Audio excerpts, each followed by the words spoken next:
7 o'clock, I'm going to call the Monday, May 22nd regular Board of Education meeting to order.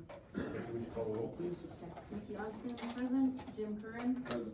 Rich Jeffrey. Present. Eric Eckel. Present. Mike Brasa. Present. Teresa Keane. Present. Bill McGuire. Present. Terry Montgomery. Present. Bill Vosper. All right, we have a quorum, we are in session. Entertain a motion to approve the agenda for this evening. So moved. Second. Motion by Jim, second by Mike. By voice vote, all those in favor signify by saying aye. Aye. All those opposed, nay. Motion carries. Next item on the agenda is the consent agenda. Any board members wish to remove a consent agenda for individual consideration? An agenda item, that is. All right, hearing none, read them into the record. We're approving minutes for the Board of Education on May 8, 2023. Board of Education special meeting minutes of May 15, 2023. Approval of receipts and expenditures from April of 2023. Approval of support staff resignation, Steve Nelson, middle school custodian. Approval of professional staff resignation, Kimberly Seebecker, high school social studies, Sheila Anfang, Abraham Lincoln Kindergarten, Emily Dapper Fry, Abraham Lincoln Physical Education. Approval of professional staff hiring, Amanda Haney, high school science. Approval acceptance of community donations, Walmart, pallet of water, valued at $226.64 to the high school for the day of service. Rose cutting of CISA 3, $100 towards equipment for a high school special needs student. Clarno lumber for middle school 8th grade end of year project. Joanne and David Babler, $50 to Backpack Buddies. Howard and Marianne Johnson, $30 to Backpack Buddies. And community individuals in support of Monroe Schools GoFundMe account set up by Chris Sookup, $1,700 to each building for a total of $8,500 donated to our schools.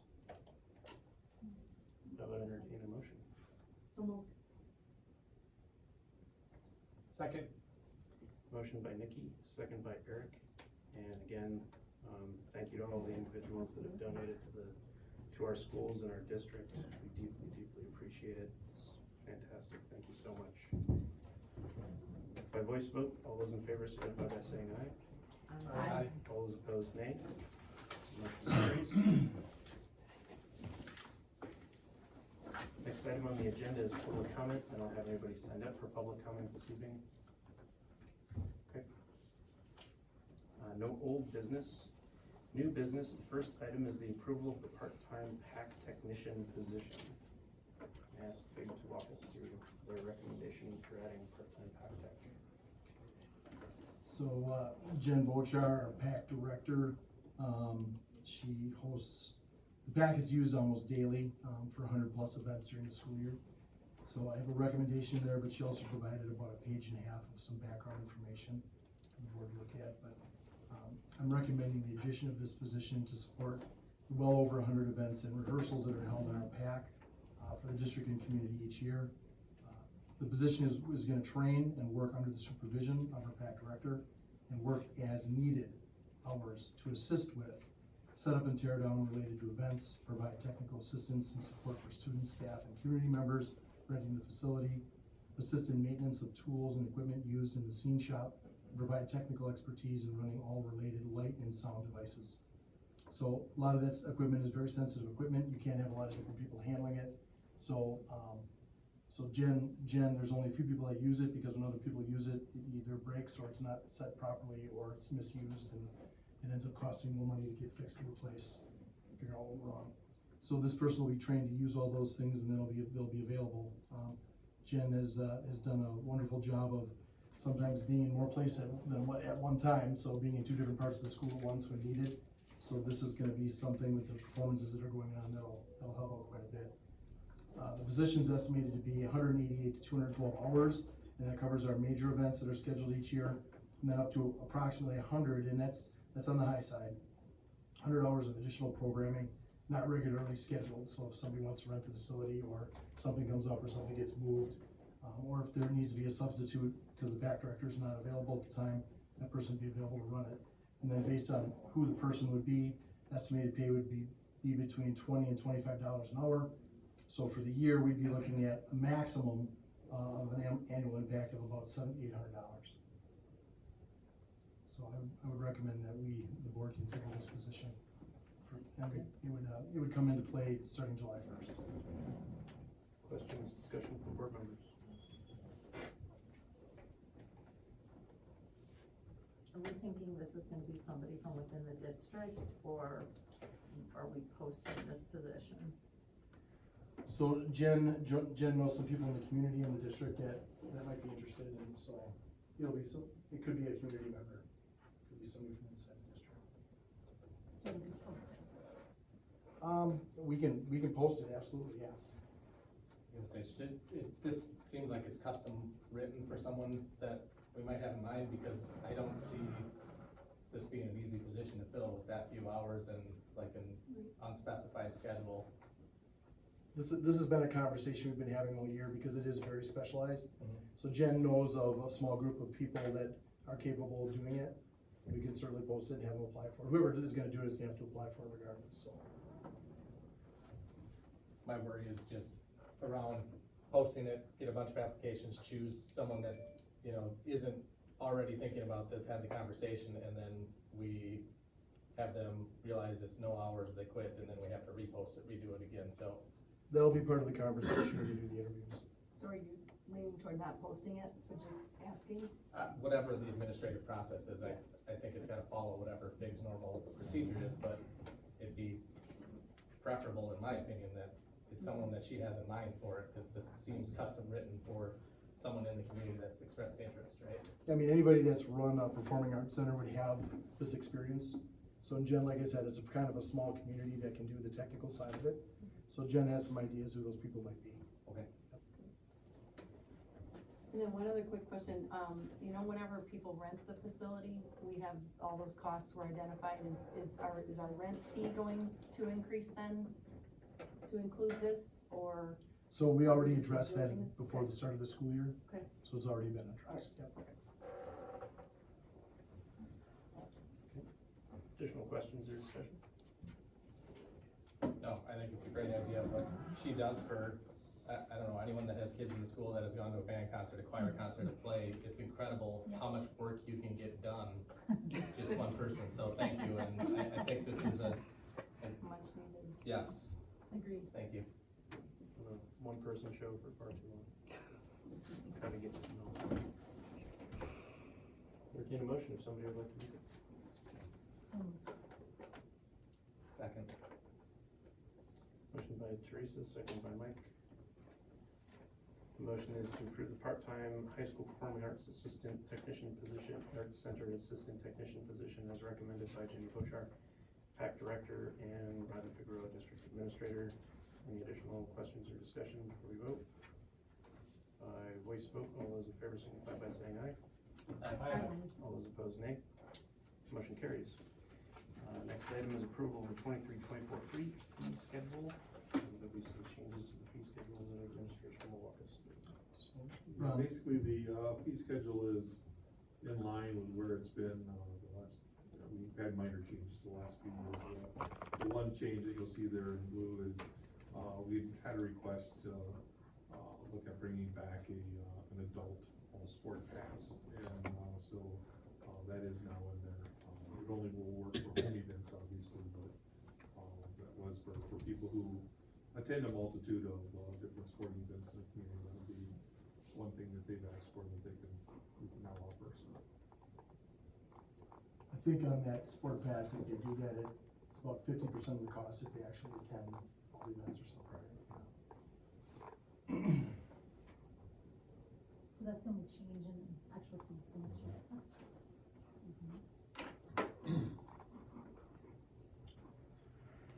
Any additional comments, questions, or discussion for administration?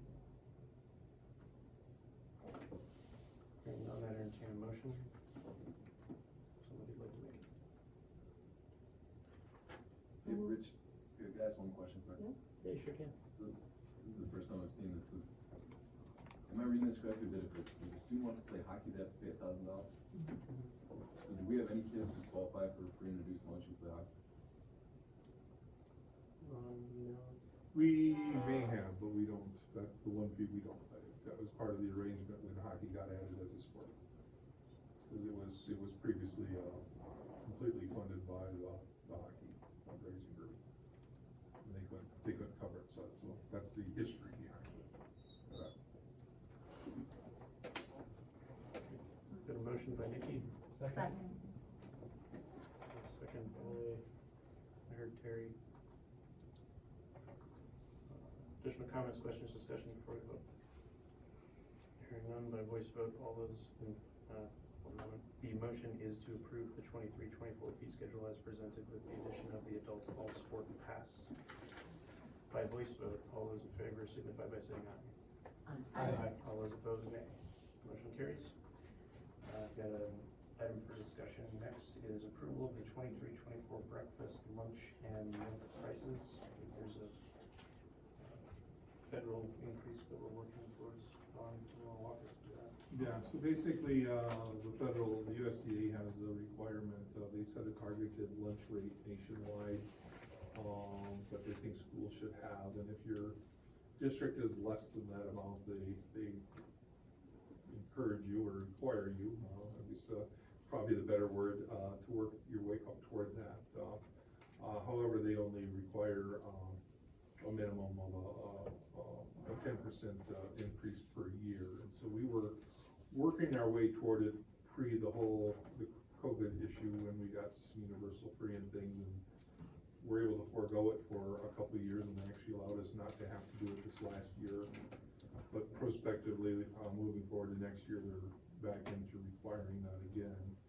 And so we'll be doing the 10-cent increase on our various lunch prices.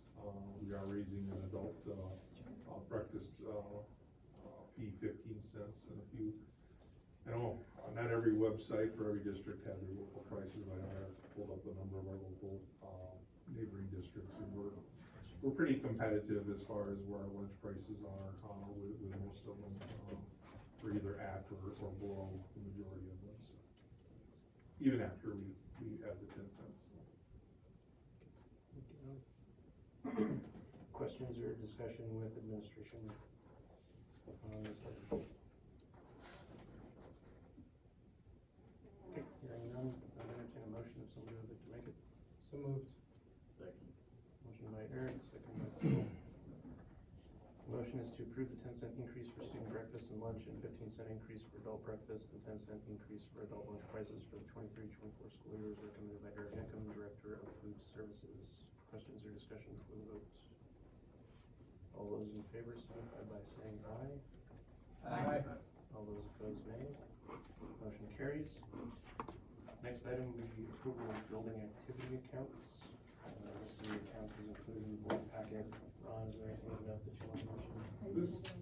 This is just something we do annually so that, people, the board can act on any changes to the accounts. It's one of the things the auditors look for, so that you're aware of the activity accounts that we have, in the buildings.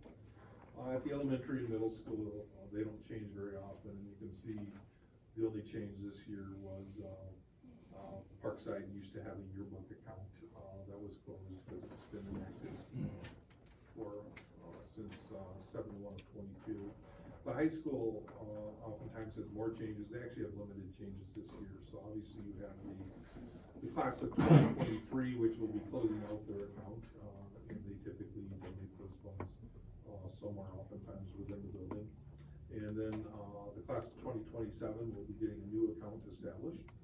And then the one that we'll be adding is, Fashion Club. That's an organization they've had for a few years at the high school, but they were just, whatever little activities they were having, they were running through the general activity account. But now that they have, Kristen's Closet, which I'm not sure exactly what Kristen's Closet is, as part of the Fashion Club, they needed a way to account for their monies in their own individual account. So that's the only new activity account at the high school, other than the rotation of the classes. Is high school supposed to be on here? Cause I don't see it.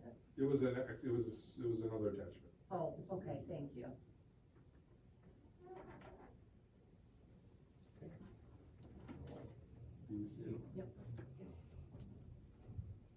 Any additional questions or discussion on the activity accounts presented? There's no value shown in this, any of the information you provided us. and the policy is kind of vague. Do these get audited on a regular basis? Do you watch it? Like, how's the approval of funds in and out go? Yeah, so basically for activity accounts, they used to be accounted for, within the buildings, and then, we had a little conversation in finance, they used to be in what was called Fund 60, which was a separate fund, which was just for the, basically the ins and outs of the activity accounts. Starting last year, we had to move them into Fund 21, and so you'll now see on some of the financial reports, Fund 21, like if you look back 2 years, had about 40,000 of use that year, and now it's up to like, about $500,000, right? And so that's about how much we're churning through those activity accounts ins and outs, on it every year. And so each activity account is assigned to an advisor. There's also an accounting secretary in the building who monitors them. But the accounting for them is now done at the district office. They used to all have their own individual building checking accounts that manage all those accounts, the little individual accounts. That's now all done through the central office. They still have to go through an approval process with the advisor, and then through the building secretary and principal, and then up to Heather in my office, who processes all that. And she's doing all the reconciling of those accounts. They have their reconciliations in their own building for the details of each one of those little accounts. And so the auditors do look at that each year. Then they'll look at what's on our books, right, the district books, but they'll also look at what the individual little logs are in each individual building. So, yeah, it's looked at annually by the auditors. Okay, so you have a high level of confidence that these accounts are not being misused? Yeah, I would say that's, anytime I say that, I would say that historically, this is probably the, the area that everyone has the most concern about, right? Because when it's centralized, which it now is with us, you have a lot more processes and controls over that, where when it was just a checking account sitting out within the building, that's where you've seen the stories over the years, not in Monroe, but principals or secretaries who were misusing those somehow. So it's probably best that it is now centralized. And Mike, you mentioned that 6610 was kind of vague. Inside 6610, it references 6630. Okay. 6630 has mitigating and compensating controls detailed in it, how they handle cash receipts, deposits, all that stuff, and then it's independently audited and reported to the board once a year. Okay, perfect. Thank you. Thanks, John. All right. Any additional questions or discussion? I'd entertain a motion if somebody would like to make it.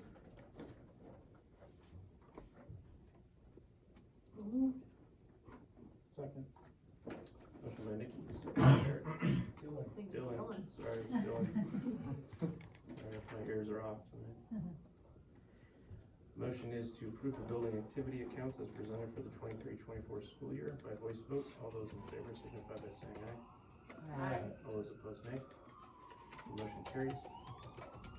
Next item on the agenda is approval of the Wisconsin Association of School Board Memberships renewal.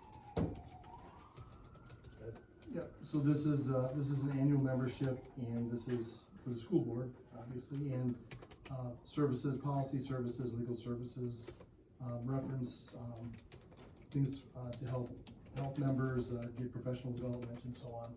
So it did increase in price by about $360, $370 from last year. So, yeah, so recommend that the board approve this. Any questions or comments from board members? Just a question. I guess they're just at one level of membership. In other words, there's not multiple levels of membership and services, and the price reflects it accordingly. So the membership is like just a general membership for everybody, and then if you want, like, you can pay for a higher, legal access, so like their attorneys will do private attorney work too. And there's other things you can do within policy. They'll do other things where they'll do your handbook if you want to do for it. They'll do your building books. They'll do whatever you ask them to do if you want. But those are separate. This would be the base. This is like the entry right to be a member of the association.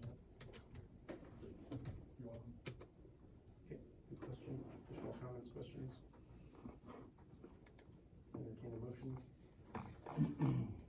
So moved.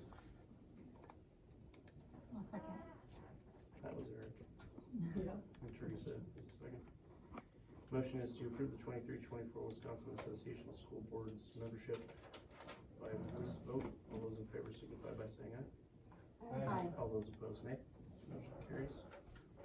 Next item on the agenda is approval of the Northside Elementary LMC furniture purchase. And, Ron, you will walk us through this. This came forward from finance tonight, and Northside's gonna get some new furniture for the LMC through a variety of funding sources. Yeah, we went through this, probably in great detail at finance. Back at the start of the, project, at Northside, we had, much like we had at Parkside, we identified that if there were any, funds, remaining at the end of the project, we were going to use that for updating, the library furniture and particularly the book shelving to make sure that that was done. Where we are right now is, we have about $39,000 of contingency left at the end of the project, which we're trying to wrap up, in June. We have some, soffit painting and some doors and then, a few other things that are still get wrapped up there once school gets out. We're gonna actually take, because we wanna wrap this up in June and not let it fall into another, accounting year, we're gonna take, some of our, outside, concrete projects that we were going to do at Northside, use the building funds to do that, and then, free up long-term maintenance dollars that, otherwise we're gonna be used next year, so that's where 30,000, that's identified for long-term maintenance is really, just building contingency funds that we're gonna use in June instead of carrying it forward to July. We have about $23,000 of interest revenue over the course of that project. Keep in mind that the interest, rates were far different when we did this project, than what we're looking for with the high school, and it was obviously also a much smaller project, so not as much interest revenue as we're certainly looking forward to with the high school. Northside, again, getting back to the question about some of the, gift funding. Fund 21 has, is where gifts that go into multiple years get accounted for, where you're not gonna use those gift funds necessarily the same year that you receive those. And so, Northside had some accumulated gift balances from one of the years of $18,455.02, that are gonna be allocated, for this project. Much of those was probably previous PTO, donations, but some of it could have been, for other projects or donations over the years. And then they have the current year PTO donation of $15,838.98 that they'll utilize, and they'll use their building budget next year, $7,000 of that, to fund the total project cost of $103,000. At this point in time, they're ordering the,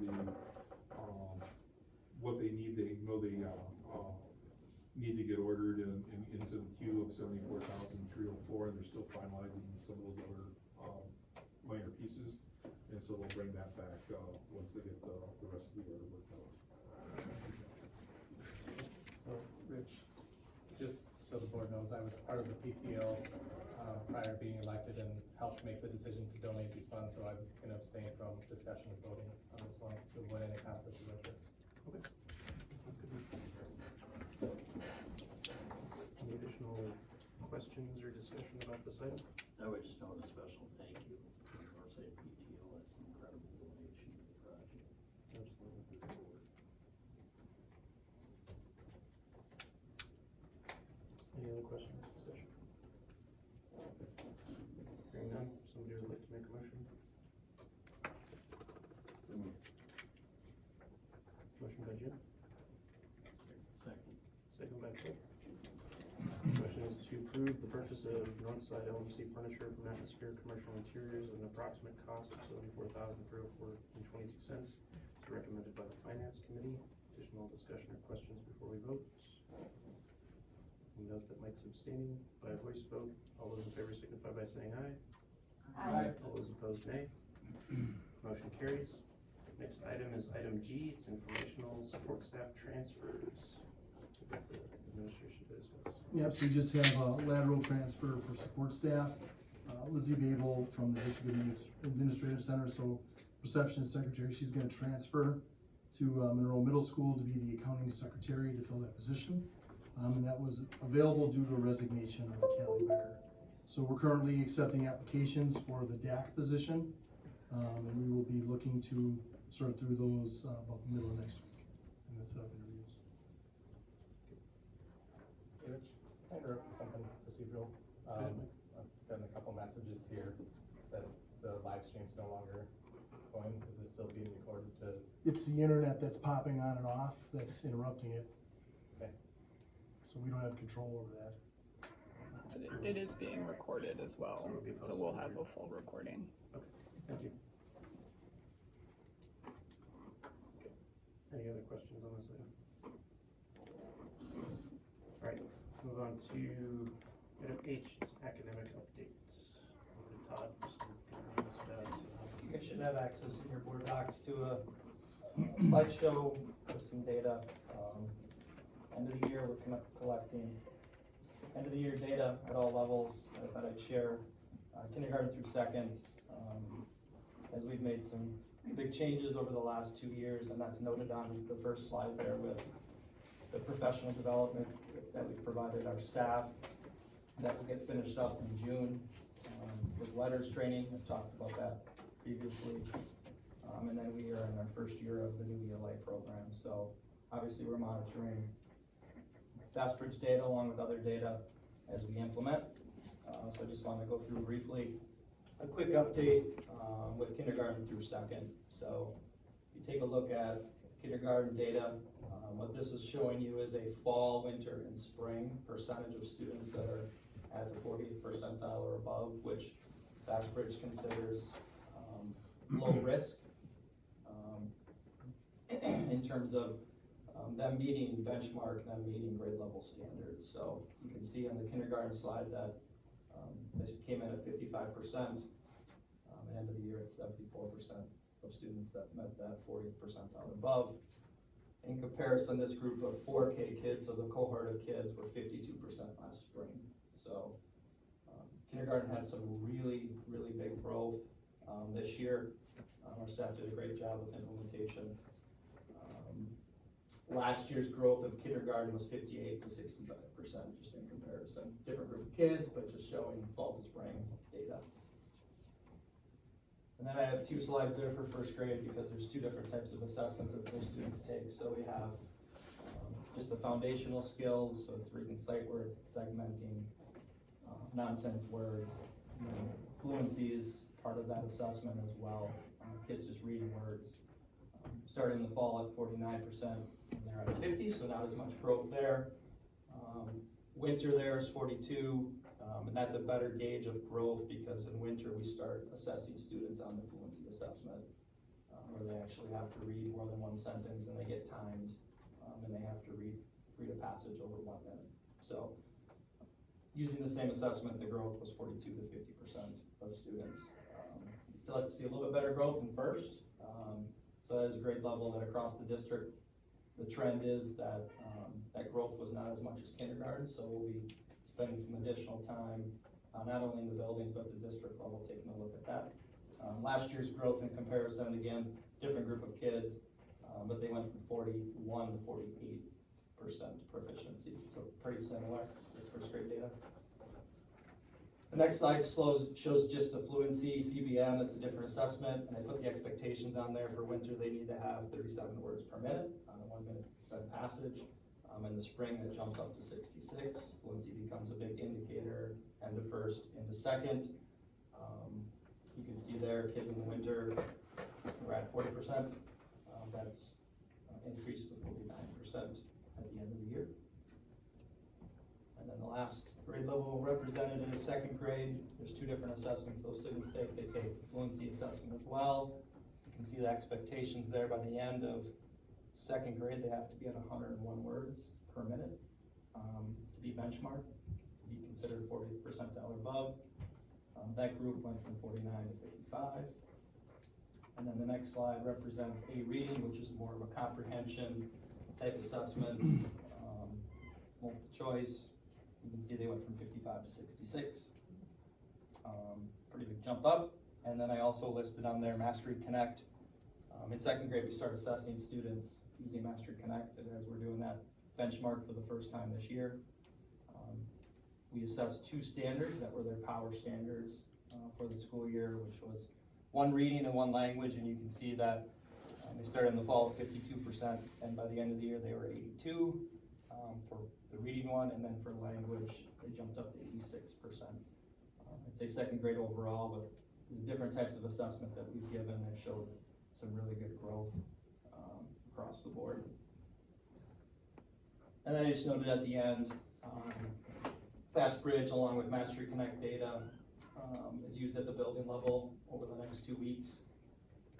Buildings will do data meetings, they'll do reflection, review of the data with their grade level teams, do some planning for next year. And then principals, interventionists, school psychs, we're using that data to look at which kids fall into the 20th percentile and below, which are kids that we view as at least the first screener and needing intensive support moving into next year. So we're doing lots of planning and scheduling and then looking at which grades have more kids in that category, so that can kind of help target which group of students are gonna need help to start the year next fall. So that happens at the building level, and then at the district level, like I mentioned with first grade, we'll take a look at like overall first grade numbers, look at trends in different buildings, and trying to identify if there are certain grades that we need to dig deeper and take a look at. Just a quick update, but doing this work with all levels right now as we look at data at the end of the year. Question for Todd? So is that a trend for first grade? Like, is this the first year you've been looking at this, or? So FastBridge, we're in really year 2. We give it for the first time during that kind of weird half during the COVID year. So I wouldn't say that's a real good gauge. So we're only in year 2 of giving FastBridge. Last year's trend looked pretty similar. Winter, there was quite a big dip because we had that fluency component in. You're asking kids to put together, obviously, those skills to decode words, and you're doing it in a minute, so it's timed. So there is that trend of fall to winter, which it drops, and then it comes back up, but not as big a jump as what we'd like to see. So it's something we're monitoring and taking a look at. That the first grade data just makes me nervous, because you said it's 40th percentile is the. 40th percentile and above is low risk. That's a lot of kids under the 40th percentile in the first grade. It is. Yep. So I'm saying roughly half the first graders in Monroe are at high risk. Another way to read that. There's some risk and high risk. So if you look at the color coding of that, there's a darker pink, that's high risk. So that's 20th percentile and below. And then 21st to 39th percentile is that lighter pink score there. And that's some risk. So, yeah, we'd like to see obviously more kids above that percent, that 40th percentile. have you dug into root cause yet at all, or? I mean, it's, as kids come in, you can see on our 4K where they're at in terms of what skills they have, and we want to increase those skills over time. Some of the changes we've made with PD and providing more explicit instruction on some of those skills with our new ELA program are things that we looked at over the last 2 years and made changes with. So we feel good about the work. Our first grade teachers feel good about what they're seeing in the classroom. Obviously, we'd like to see more kids above that 40th percentile. We'd like to see kindergarten numbers across the board, K2. We have a lot of kids, obviously, a lot more kids in kindergarten that are above that 40th percentile. So out of K2, K is the only one that met your goal for the year so far, right? For the 10%? Yeah. Yeah, second grade I put in that category too, just because of the A reading. But if we look at just the fluency check, yeah, they didn't make the 10%. And we calculated that 10% based off of really what last year's data, what we had seen in terms of 1 year of data and what type of growth we saw last year. Right, and if you're looking at second grade though, middle of the year, it's only 64 to 66. Yep. And are we still doing FastBridge with our 4K students? We are, yep. So that's why I mentioned with that kindergarten group, last year, that cohort of kids was at, in the spring, 52% proficiency, or 40% percentile above. Where are our 4K kids today? All the data isn't in yet. Okay, That's why we're still finishing up certain data across the board. K2 I had everything in, but 4K I don't have everything in FastBridge yet to be able to do the calculations. Just one quick comment and a question tied to because what is required to meet the 40th percentile shifts over time. It's a moving target. It's a moving target, which means that if you're seeing the percentages on these graphs go up, that means kids in those classrooms are making more than typical growth, Yeah. right? So I think that's important to recognize that it's possible to go down, right? Like Yeah. that you would see many districts giving this type of test where kids would go down from the beginning to the end because they're not progressing at the pace that would be expected for a first grader or second grader. So I guess congratulations on that, particularly the kindergarten data. Secondly, I'm just curious, and maybe you don't need to get into specific cases for this, but to what extent are we seeing variance by teacher? Right, like are we seeing some teachers just, 20, 30% growth, or is it relatively kind of flat across the board? No, I would say there's some variances there, but I think part of that is also the makeup of the classroom, right? So you might have more ELL students in one classroom. That classroom's gonna look a little bit different.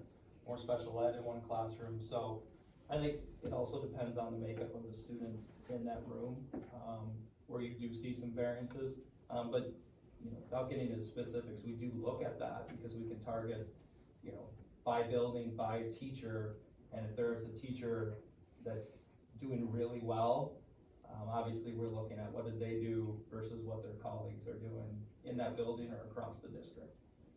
And we do have some of that in pockets, certainly in K2, that we've got some data that looks a little bit better, so we'll go through that process. And you look at it not only class by class, but also teams across the district, right? Yep. Which is probably a better example of what we see, Jim, is that there's some teams that are really effective, and then we try to make sure that we identify what's working and then generalize that across the district. So it's certainly something that's evaluated. Thanks. But I would say definitely the demographics in the building or in the classroom play a role in that as well, in terms of overall growth. Now, I don't mean to press you on that, but I would be very interested to double check that. Right, because I would hate for us to say, well, the demographics of a classroom are the determining factor in how much growth and what we would expect. And so if we run the data to understand, are we seeing outliers where a teacher, for example, might have a higher percentage of students in special ed or students who qualify for ESL, and they're making more growth than the district average? I think that'd be very exciting and interesting for us to see as a board, or at least I'll speak for myself, for me to see. Yeah, it's a factor, not the factor, right? In terms of, like, it's certainly a factor, but yes, I think we have teachers that have, students in their classroom that might be a little bit more challenging for whatever reason, and they're doing extremely well, so I think that's a good point. I do wanna mention on the growth, we can't calculate growth in terms of aggressive growth or typical growth, low growth, when we look at FastBridge data. So we can dig into that too by grade level and say, did this grade have more kids that showed typical or aggressive growth? And that's another factor we look at. another factor is this is the first year of your curriculum. Yes. And usually you don't see a lot of growth until you're in year 3, 4, and 5 from a new curriculum. This is brand new. Yep, that's a great point, Terry. I mean, I think typically you see actually a dip. You might see data come back down because you're implementing something brand new and there's a lot of learning on the teacher side, so learning new curriculum, which it's been this year. So I think it's good news that we see, still we see growth across those grade levels. It's a testament to the amount of work that Todd and the staff has put into letters training and all the other PD. I mean, it's unlike anything I've ever seen in this district. And you talk to the teachers, that's by far the most intensive PD in terms of rigor and time that they've ever been a part of. But to a person, they'll tell you it was absolutely worth it. And that's unusual for people to say, yeah, that was worth all the time. And I think that's being reflected in the results. And to Terry's point, I would anticipate that we'd only see that continue to improve in the future. I think it's worth acknowledging too that for our first and second graders, those are the cohorts that were most impacted by COVID learning losses. They were the groups that had their pre-KK and first grade years interrupted. So this is likely the first normal school year for our first graders and our second graders. And some of the work, speaking for somebody who has a second grader, some of the work that those folks are doing is magical, is the only way that I can describe it. To have a second grader that starts school and cannot read to now is very proficient. Just the work that they did and the effort that they had to put into it to overcome those losses. It's pretty good. And I think some of the second grade numbers here do reflect that. Alright. Any additional questions or discussion for Todd on this one? Okay. Thank you. Thank you. Alright. Next item on our agenda is the referendum discussion. So we're planning to take quite a bit of time, slated for about 60 minutes, if not longer than that. We're going to take some time to discuss the current status of the referendum. We're going to spend some time with our partners, C.D. Schmidt and Barrett are here. So we've got Dan Chavanik and Todd is with him, and Lisa Boyson is here from Barrett to spend some time with us. We also afforded, and the new board members had an opportunity to tour the high school on Friday and sit down and spend some time with CD so that they could get a little more up to speed and on par with the current understanding of the full board. So while we've got quite a bit to discuss, I want to work through this discussion in a defined order. First portion of our discussion will be updates on the current state of the litigation that was brought against the district and the board.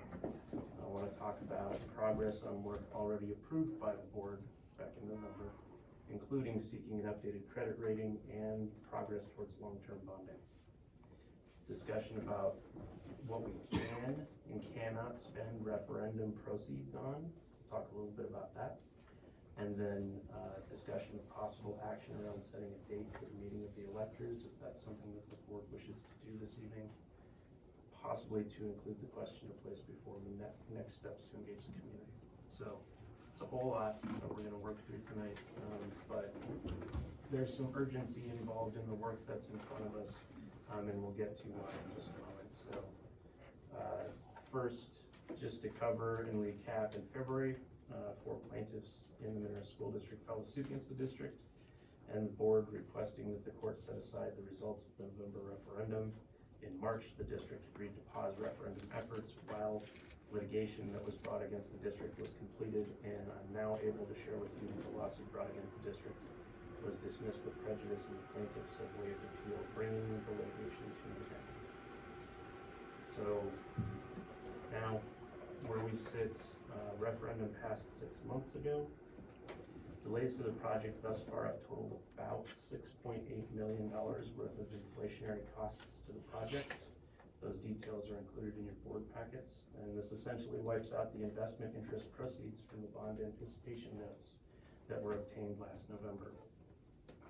Casting that forward as we work through the steps tonight, we need to keep that inflationary pressure run rate in mind at around $1 million per month, and I know that using that rear view mirror to determine a difficult to define future cost is not perfect, but it's what we've got. So I think that's what we need to use as an expectation as we have our discussions. So as each month passes, because we cannot exceed the approved referendum amount, the project would have to be reduced in some way. That means less facility and less opportunity for our students and community as those inflationary pressures eat away at the funds we have to complete the project. So, with the litigation complete, we're able to move forward with the long-term bonding process, and that process needs to be completed by June 14th. With that in mind, the district has discussed with bond counsel moving forward without completing the acquisition of land because we would not be able to finish that by June 14th. Continued interest rate variability in the bond market is a risk to the total cost of the project, and the costs associated with extending or obtaining a new bond anticipation note by June 14th don't make financial sense either. So, because our community is committed to renovating Abraham Lincoln Elementary and building a new high school, wherever that may be, administration is now acting on the authority granted by the voters and by the board to obtain a new credit rating and obtain the long-term bonds to finance the project. And that means that, the financing and determining the location of the school are now going to be done concurrently instead of serially one after another. So we're separating those two. So with that kind of setting the stage, we're gonna take a moment to talk with Lisa, and I'm gonna ask you to give us an update on the process to obtain the credit rate, the new credit rating, and completing the long-term bonding. That was a great intro, so thank you. I don't know if they have copies of my handout or not. They do not. Okay. I wasn't sure, cause I know you guys have board docs, sometimes you can throw it on there quick, but it's kinda hot off the press, so. I have a copy. Oh, okay. You can just pass them out. Sure.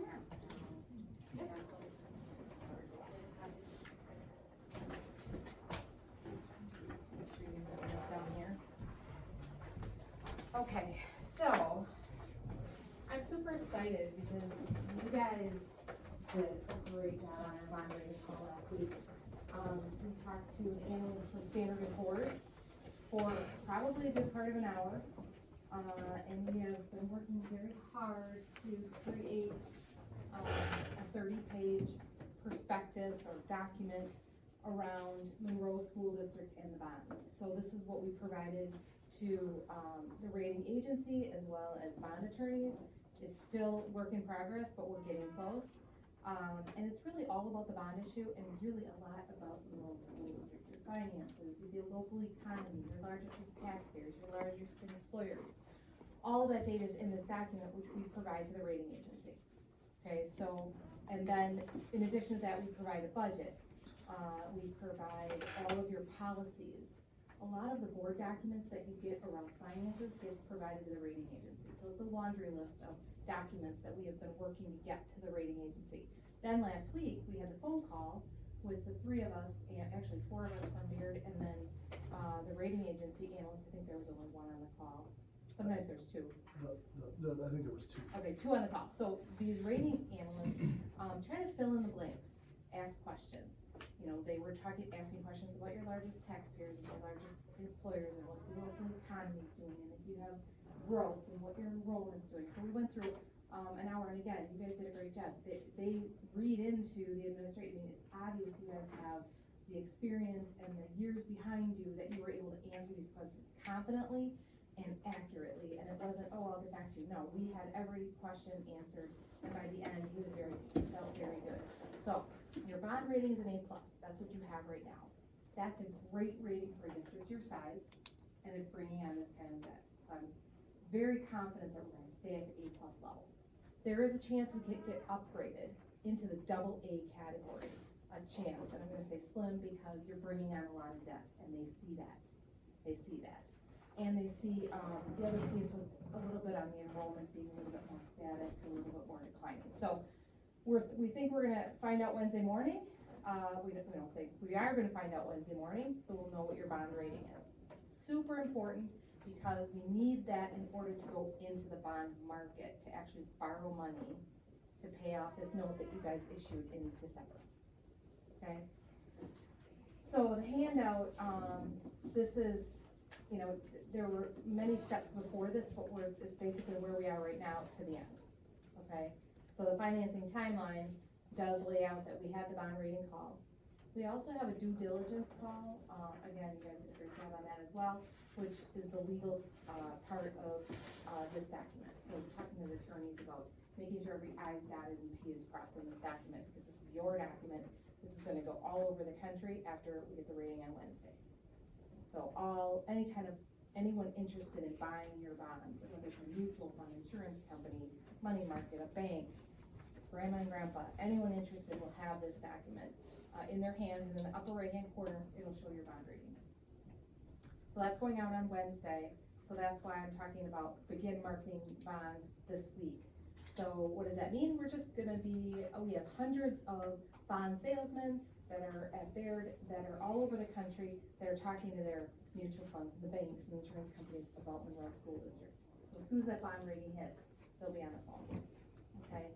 And then next week, right now we have it slated for Wednesday, because Tuesday, right out of the gate from a holiday is not a good time to be in the bond market. I've been doing this 35 years and I know that for a fact it's typically not a good day, but the day after is typically a good day. So we're gonna shoot for the 31st. We have flexibility.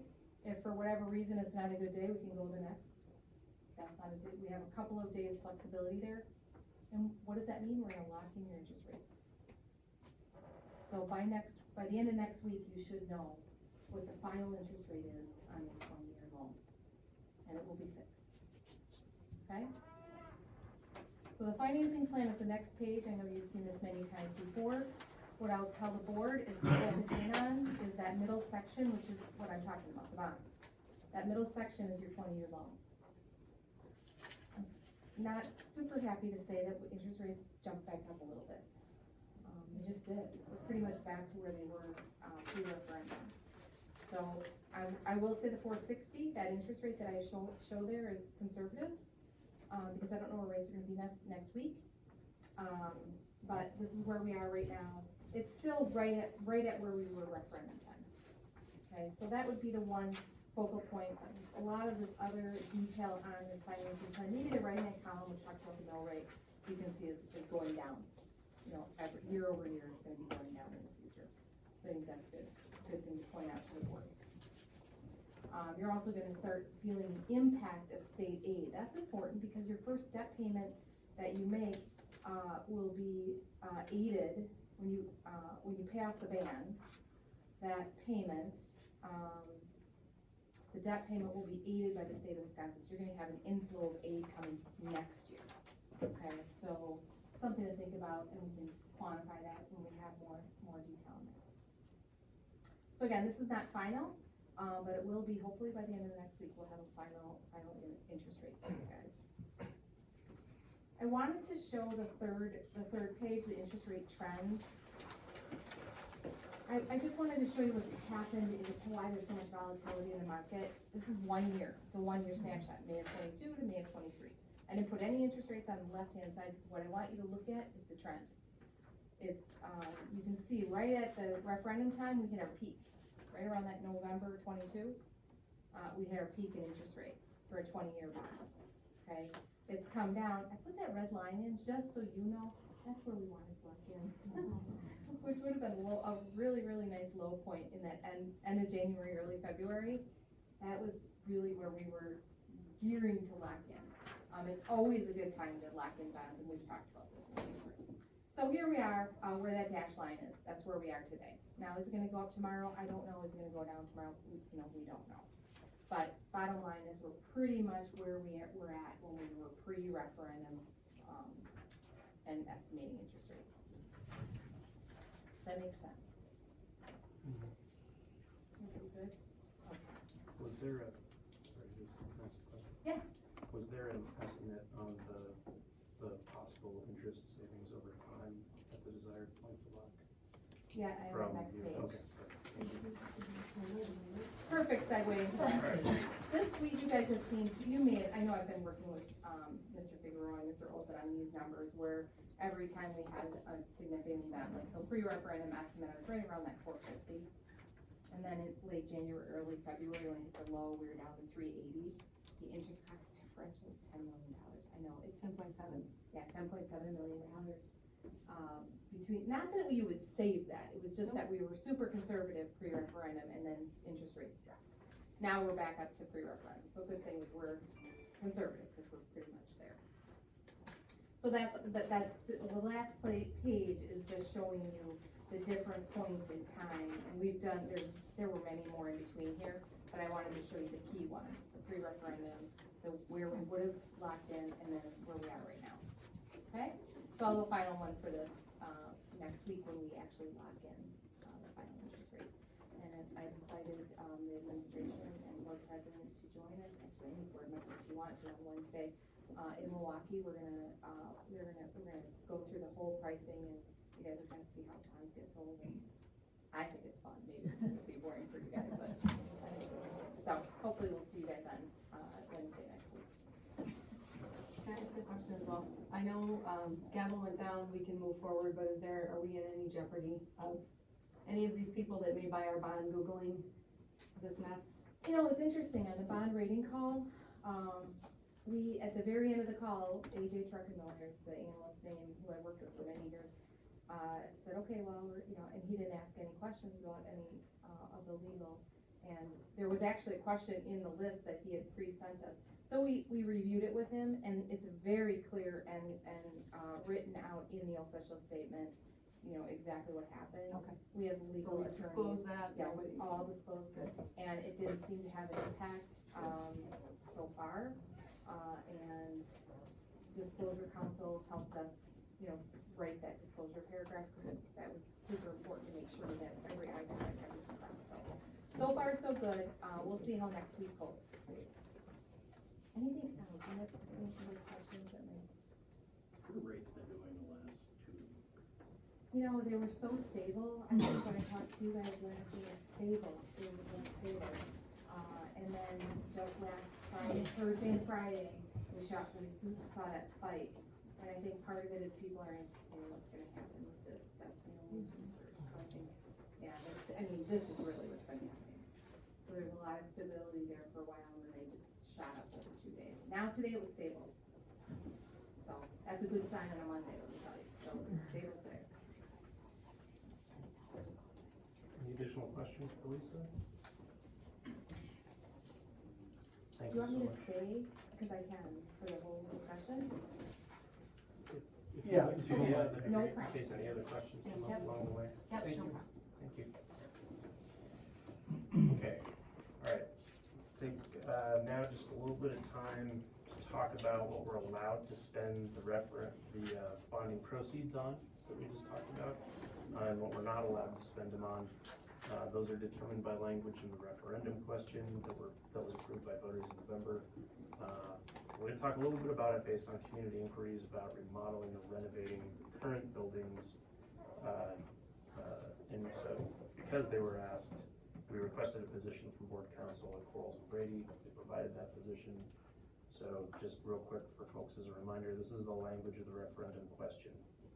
School building and improvement project consisting of acquisition of land for and construction of a new high school, including a performing arts center and site improvements, removal of the current high school and site restoration, capital maintenance and mechanical system improvements at Abraham Lincoln Elementary School, and acquisition of furnishings, fixtures, and equipment. So the ballot question does not include, and therefore does not grant authority to spend proceeds on constructing additions to or remodeling the existing high school. So if ultimately the community chooses to use the existing site, which can be done without a meeting of the electors, the entire existing footprint must be raised. None of it can be reused. So let's keep that in mind as we talk further about location tonight. And before we get into this next portion of the meeting, the reminder is that the intention here is to obtain background on possible sites as much as can be shared publicly, and to inform the next portion of our discussion about setting a date and setting a date for the meeting of the electors and engaging with the community. So the nature of negotiating with landowners is not something that we can do publicly and then approach landowners. Doing so puts the district at a competitive disadvantage. For that reason, and allowed by state statutes, the board, as 9 elected officials representing the community, were empowered to conduct that business in closed session. The board considered and investigated 7 sites around Monroe, and this is a process that we conducted twice as a board. Do you want to never put that one up? Sure. Jack? Good time, and now I'm gonna turn it over to Fig to kind of walk us through the due diligence that was used to narrow down to the preferred property currently under contract on County DR. And after that discussion, Dan and Todd are with us to answer questions about cost models for the current site and the site on DR, which were both included in your board packets. So go ahead. Okay, thanks, Rich. So, there's 14 identified sites, you can see them up on the display. And what we were looking at based on the information that was provided by the CG was we were looking for sites that had 60-acre minimum, was the recommended size, so we could have most of our outdoor physical education activities and athletics on site. And also have space for possible future expansion for enrollment, either increase or decrease. The building would have to house potentially 2 additional grades of students or grow due to enrollment increases. We were looking for something that had close proximity to city water and sewer, as well as utilities and technology infrastructure, because all of those cost dollars to move them to a site. Large enough that we can plan for separation of bus, student, and parent pickup traffic during start and end times, as well as when there are large events on campus, so traffic can move safely and quickly. Close access to major roadways with less disruption to local neighborhoods, especially around opening and closing of school and bus traffic is coming in and out. Sites on the outside of the city offered the best future opportunities for housing development, and that was a community-wide aspect of it. And compared cost to prepare the site, add a lift station if it was required, do needed street improvements, and purchase the property, those would all be compared. So, CG Schmidt and PRA, these sites were all identified in August, and CG Schmidt and PRA was on site. They were involved with the site evaluations. They're physically on the sites. We walked many of them, we drove on many of them.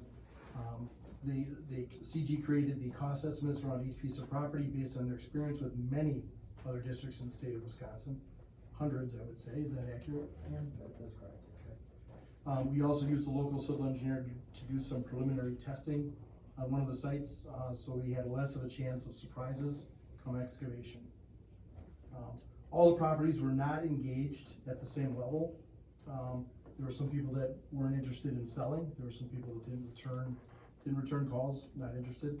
And also once we started doing the breakdowns, some of the cost factors, it would put those properties out further out cost-wise, so we didn't pursue those every single property. So, Jen, can you put up the analysis sheet? It's the one, yep, that one right there. So, due to inflation, time is a stress factor, which Rich mentioned earlier. Cost on planning, so if we're looking to, right now the way we have costs set up, it would be breaking ground in spring of 2024. So the estimates that we have right now are based on breaking ground at that time. So additional time that goes from there has the potential to add possibly $1 million a month. So those are things that we have to take into account. So there's 7 properties on this sheet. It's actually 2-sided. We spread it out. We did also put the existing site on here because it's something that we wanted to be able to have as a comparison. So 7 properties were looked at in depth and are provided for you on the site analysis sheet. We also contacted Menards to see if they were interested in selling their lot, and they were not. They said that they were planning to build here in Monroe, and that was all they were able to say. I know everybody's heard that before. Okay. Either way, they weren't interested in selling. We had some not official conversations with the city property on Highway N and 81, and I think the city has it over north of the Alice project that they put in, and they were not interested in selling that either, so that was another possible site that we had some contact with. And then we did have a couple sites that the owners weren't necessarily wanting to go public with who they were, but there's 14 sites identified on there. So, if you look at the sites, the first thing that's on all the evaluations are earthwork and excavation costs, and those were all done on a cut fill analysis. Todd, or Dan, do you want to kind of explain what that is? Yeah, so we take, using some preliminary information from the architect, we look at, grade changes through GIS data and lay the building, preliminary building plan over that. And then, take and see how much we're cutting on in each area. So it's not perfect because it's not civil design, but it gives us an idea of how many feet we're gonna be moving to make a level site. That's essentially what the cut fill data is. So, on all of the properties that were ones that were of a higher level, we did a cut fill analysis on, which we do on every single property, but the ones that were high priority to the district. Thank you. So, one of the properties that we have on here, there had been some earlier questions about it. It's the Kubley property, which is across 69 from the Menards property. And we did call, we did not get a call back, but there were a couple major hurdles on that, which is why we didn't proceed to pursue that. One of them was to try to get a drive on Highway 69 and County 69. It's a $1.8 to $2.4 million cost. And the time it takes for the DOT to do their study, the required study, could be up to 2 years. So again, the time, the inflationary pressure, and then the cost. So what we did on the analysis sheet is, because we didn't talk to the owners, we don't know if they're interested in selling. We didn't, and if they were, we didn't know what they want. So I just had asked CG to put in a low cost, what our low cost would be, and what our potential high cost would be, based on what we had for all the properties that we looked at previously. So that's for that property. So the budget is in the far left column on each side. Existing site, we have that on there. Of course, the existing site has all of the things except for land cost. So let's go back here. So you'll be able to see the associated differences with, and obviously earthwork, as Todd alluded to, it has a lot to do with the topography and then the makeup of the soils. A few of the sites had limestone ridges in them, so those would have to be cut to get level. So some of them had utilities right at the site or across the street. Some of the utilities were a quarter mile, half mile, or further away. So that either qualified or disqualified because of the cost to bring utilities. And then you can see the differences in those. So I know 4 of the sites would require a lift station for water and sewer utilities, and 3 of them did not, that we had on there. Street improvements were consistent. The most variation was about $209,000 for street improvements across the board. And finally, the cost of purchase is represented in total, with the estimate cost to arrive at a total cost for each site. So of the 7 properties considered, the property on DR, the Donnie property, had the least expensive total cost for the project. It was also the top priority that was identified in August as a top property, but at that time, the cost was higher and could not be considered. The BNS property was contracted and shared with the community prior to the referendum vote, and with an added road to KK would have served well as a site for a new high school. So I was looking at this prior to, and actually Rich pointed it out, on the BNS property, we didn't have the extra road cost on here. So I know what the owners had said is they would donate the 66-foot easement, and then they would pay $100,000 to the cost of approximately a $400,000 road. So what it would add to that would be approximately $300,000. So just to make sure that that's on there. So our current site that we're sitting on, which is on the left of our document, it's the site the high school sits on now is 26 acres.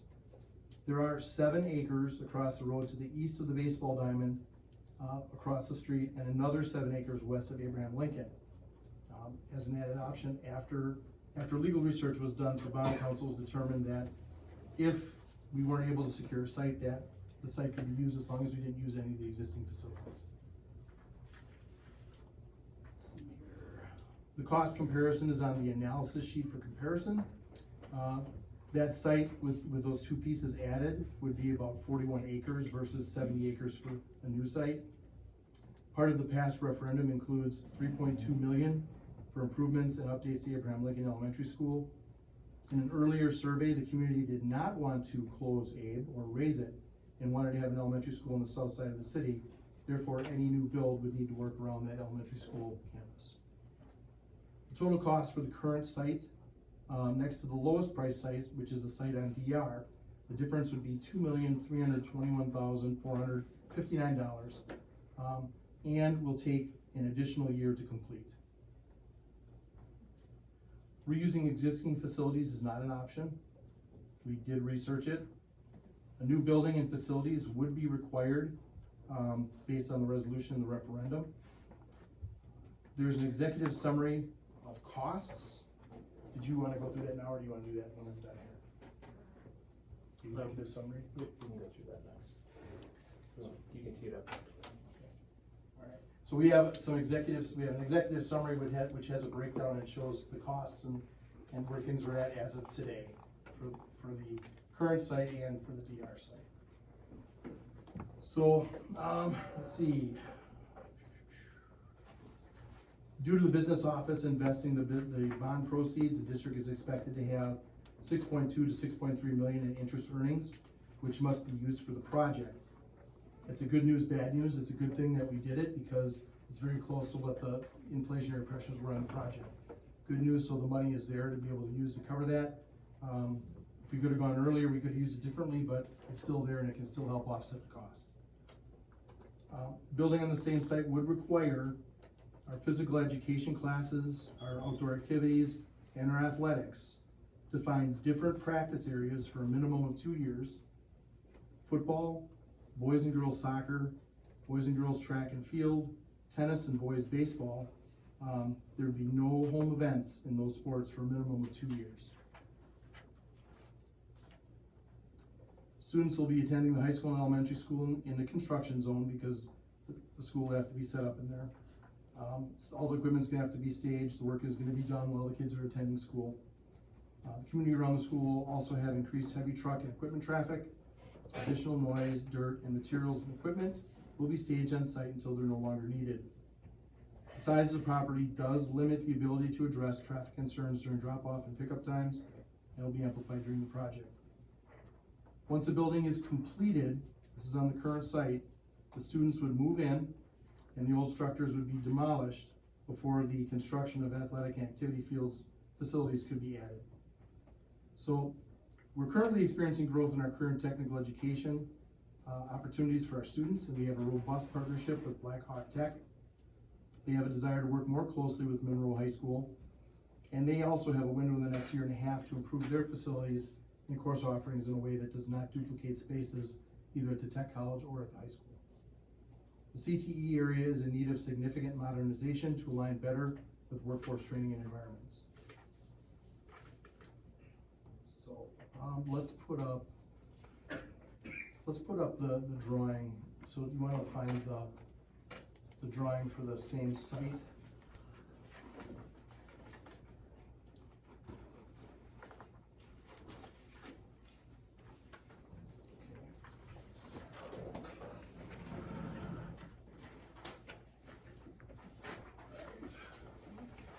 So this would be an approximation if we use the same site. Again, it's a rendering.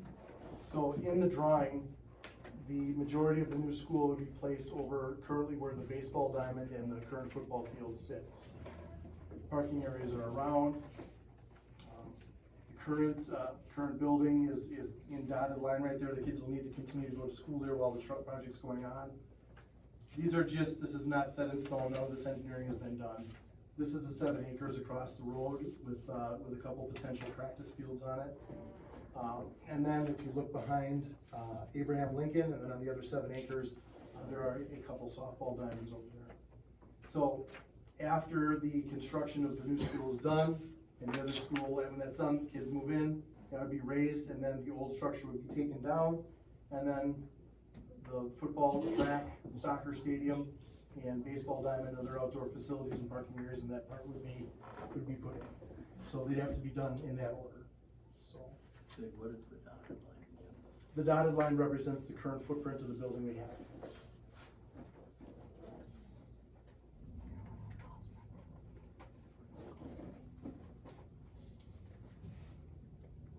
Any other questions on that? Okay. Jen, you want to put up the sites? Now, the site that we put on the DR property is a similar rendering that we used on the BNS property as well. And it gets all of the pieces that need to be on there and gives us additional space for potential future growth or needs. So you can see both baseball and softball are on site. That's not going to interfere with any of the kids going to school while that's being done or their activities, because it'd be on a different site. Again, it's by DR and it's by Highway 69, so it's near those roads already. And it's right across from the industrial park. Utilities are at the street. So all the things that are needed are right there.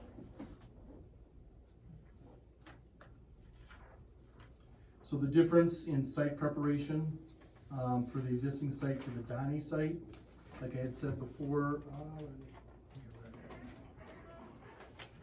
existing site would be $3,951,179. The Donnie property with the purchase of the property is $6,273.50.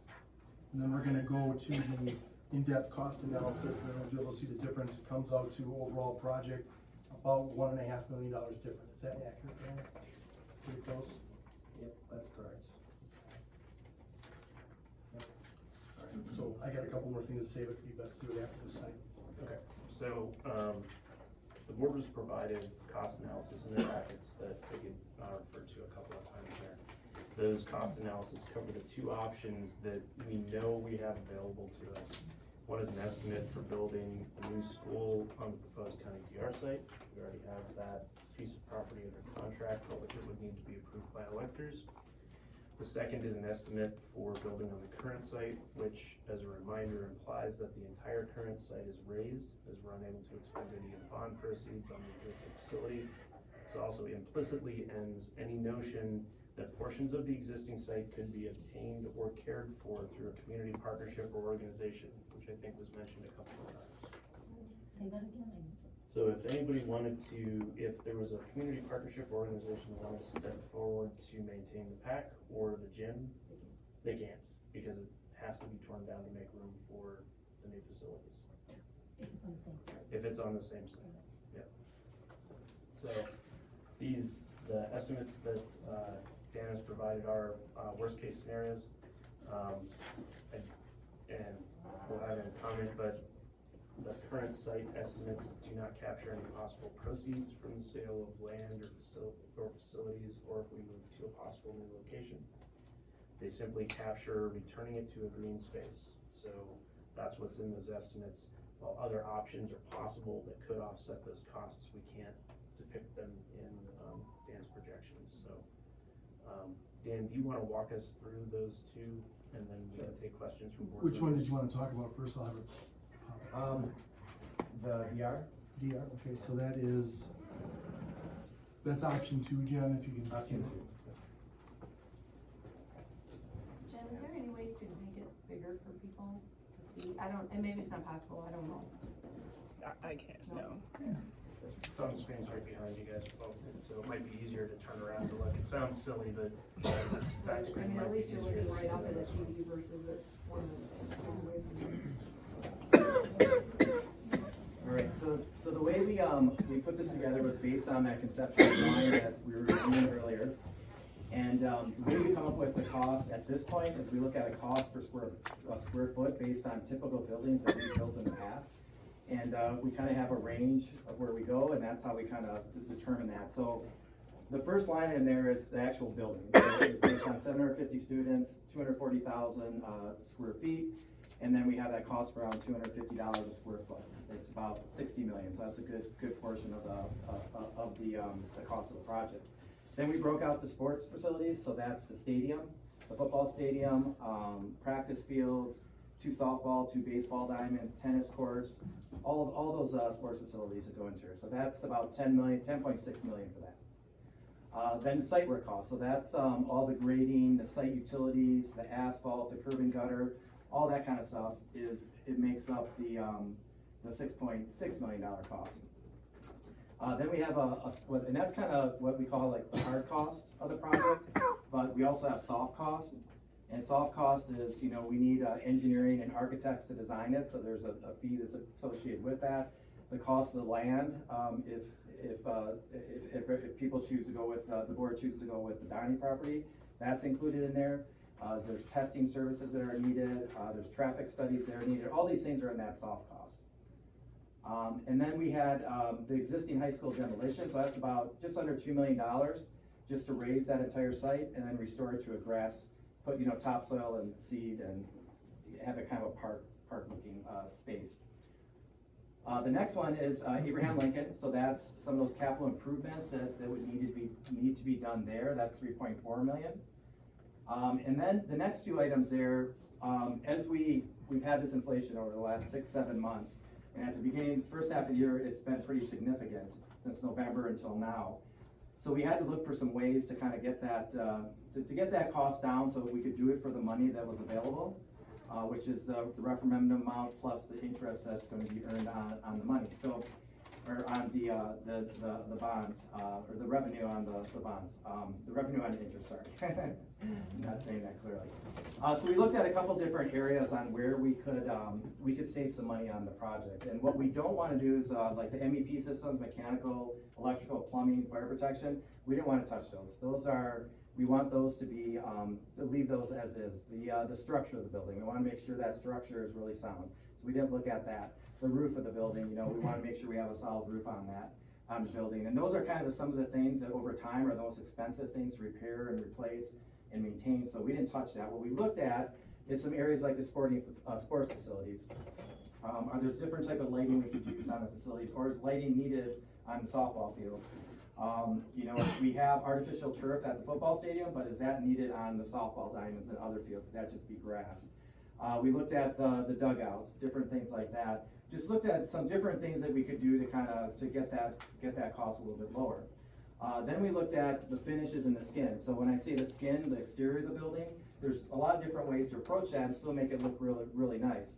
One area is like a utility brick. It's a little bigger than your normal brick.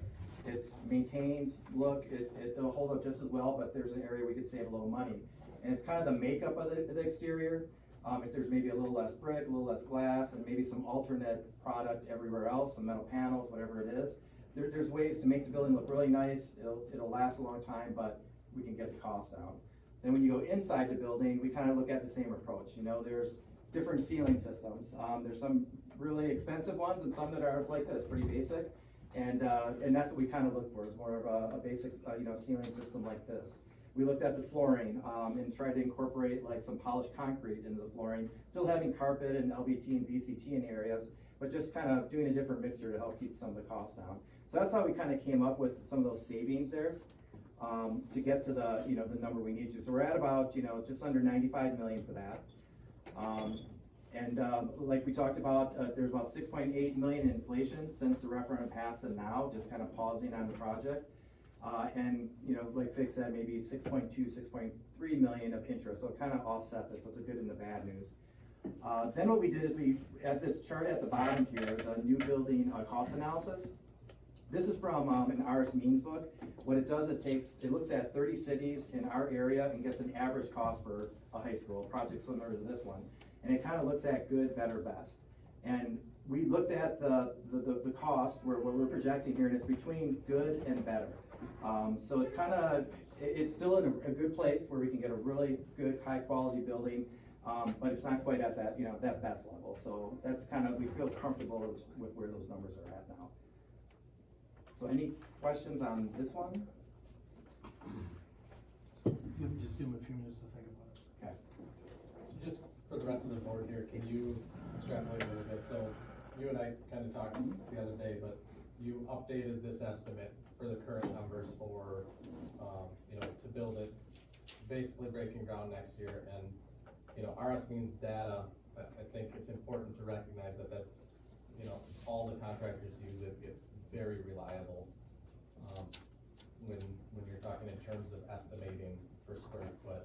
So, historically, can you talk to the value of the RS Means data for you guys as general contractors, just so everyone here at the table understands the accuracy of the estimate? Yep, and just to kind of even take a step back from there, what we do is probably about 40% of the revenue we do as a company is K-12 work. And we've been in business about 102 years, so we have a lot of historical data on these types of projects. So the first thing we do is look at our own historical data on what we could build the project for. And that's kind of our starting point. And we're estimating projects basically every week, every month. So we have current data coming in, and that's what we use on this. But then we also wanted to compare that to the RS Means, because it's a national database, and then they break it down by your region, in the Midwest, in our Wisconsin area. And they look at those, it's about 30 cities that they look at, and they get an average of cost. What costs are coming in, and they do it, and we got a current book for 2023, so we have that current information. So it's a good check for us to say, yeah, what we're seeing is also what RS Means is seeing, and they're fairly consistent. So it's just, it gives us reliability that our numbers are good, we can build it for that and, hopefully come in under that amount. Quick question on that. So in this graph, it says Monroe on existing site, and it's above the Monroe on the DR site, strictly because of the cost, because you said good, better, best, yet building on the existing site is higher up there, closer to the better than the DR site. So why is that? It's because, of a couple reasons. Good question. One is we don't have the cost of the land, to purchase the land there. So that can go to other things.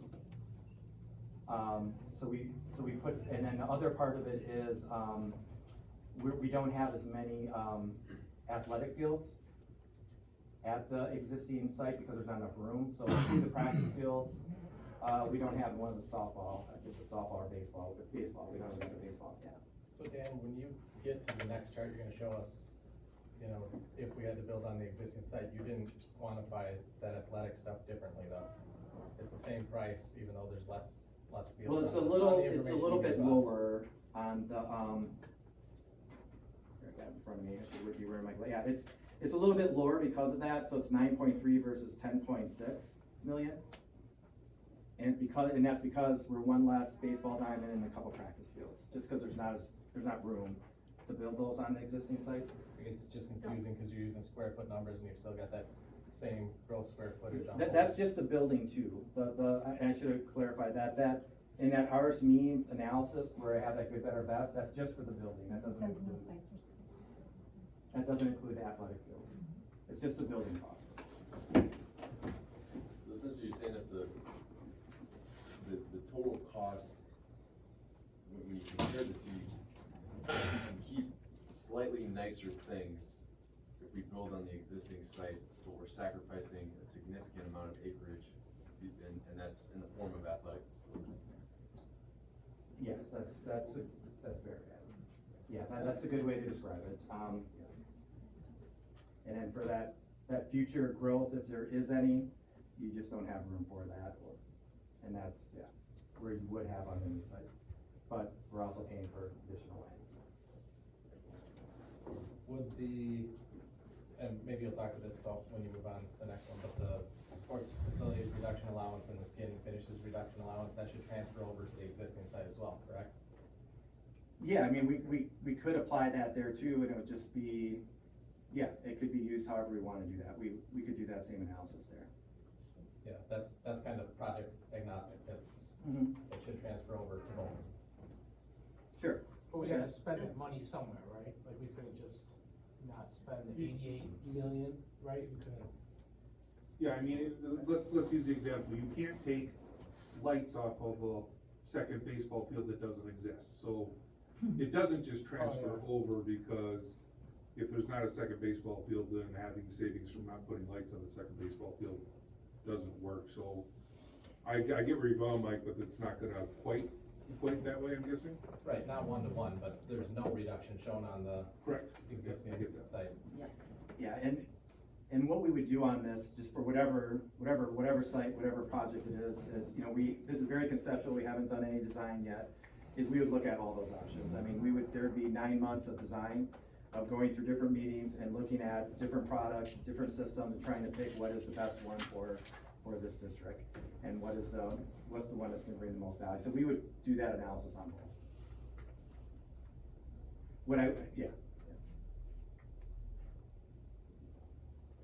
Okay, other questions on this one before he goes to the current site option? We can come back once he's done with that too. So, go ahead. So Jen, you wanna look for, it's option 1 in there? Okay, so this would be the new high school at the existing site, and that was per that, you know, that rendering that was shown earlier. Broke it down the same way, so we have that new building cost, that 60 million, it's basically the same building, just on a different site.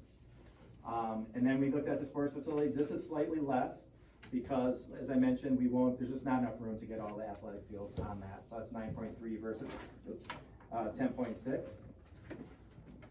Then we looked at the site work. And we kind of broke it into different areas of the site. We have kind of the main 35 acres, and then we have those additional 12 acres, which is that area south of Abe and west of Abe. and we broke those two costs out separate. What was interesting with this is the site work cost, it's a smaller site, but there's more cut and fill on the existing site than there would be on the new site, so those costs are almost the same. Then we looked at the building soft cost, that's a slightly less because you don't have the purchase of the land. But again, that's the engineering, the testing, the traffic studies, all the different things that are needed to go into the project. Then the demo is the same, 1.9 million, and then Abraham Lincoln, 3.4 million. And here, we're about that 1.5 lower, so we're at about 93.6 total for that. And then we kind of show that same graph, it's the exact same graph that we showed earlier, showing where that cost falls in between the good and the better.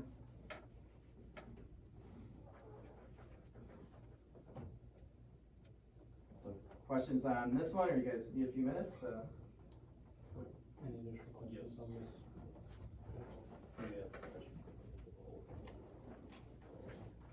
We build on the same side, we have to take the entire existing high school down. Correct. That's correct, yes. Is that demo cost in the budget? It is, I broke that out, it's the second from the bottom, existing high school demo, that's the 1,925,000. And then it also has, you know, raising the buildings and then kind of restoring them to a kind of grassy area. There really isn't, we don't have in there putting any parking lots or anything like that, it'd just be putting grass in there, making sure it drains off, the water would drain off. So, I know there's a question about this, but I guess I'd like to, this kind of goes way back, but I think it's kind of relevant to when you started, Rich, and I think maybe we need to, if we end up on the existing site, there'd be some follow-up questions I think that need to be asked to the bonding agency, like define what is a high school, because the PAC and the gyms, we've got the PAC actually separate on the referendum. Are those considered a high school, or could those three things be saved? And the reason I'm asking, because, you know, it would be a follow-up question to ask, are those the same thing? Are those synonymous with high school as a whole? For further response, we got from council. I'd just like to ask a follow-up question, because if we're stuck building on the same site, I think we should fight tooth and nail to try to save those, and then can we spend the interest earned on refurbishing some of those? Can you give me, if you looked at, like, what's the cost of that precast and that steel structure? Like, if you've gutted everything interior, the footings, the foundation, the precast, the steel structure is a huge amount of money to buy right now. I don't have that cost breakdown of what that, I can get that information for you fairly quickly, but I don't have that information right now. I mean, I'm just saying, like, it's something that we as a district, if we're going to go on that site, we should do everything we can to try to push and say, can we save just those portions? The rest of the school, okay, whatever, that's the high school, but can we consider those separate and spend some of that money? I Because think there's you're also, value in those. well, a couple of things. So one, we did pose that exact question to the council, to our bond council, or, to our bond council. And the answer that she provided was with that consideration. That building and all of its attachments, the PAC, the M room, the gym, is that school. So anything that we built that attached to it would be a renovation or a remodel. So going back to ask again, we could ask again, but I guess I would need to see we the delineated question. that, say again? I guess I would need to see the question, what did we ask? Just, you know, for my personal knowledge, I'd really like to see the question, what we asked, to know if there's some follow-up questions we could ask.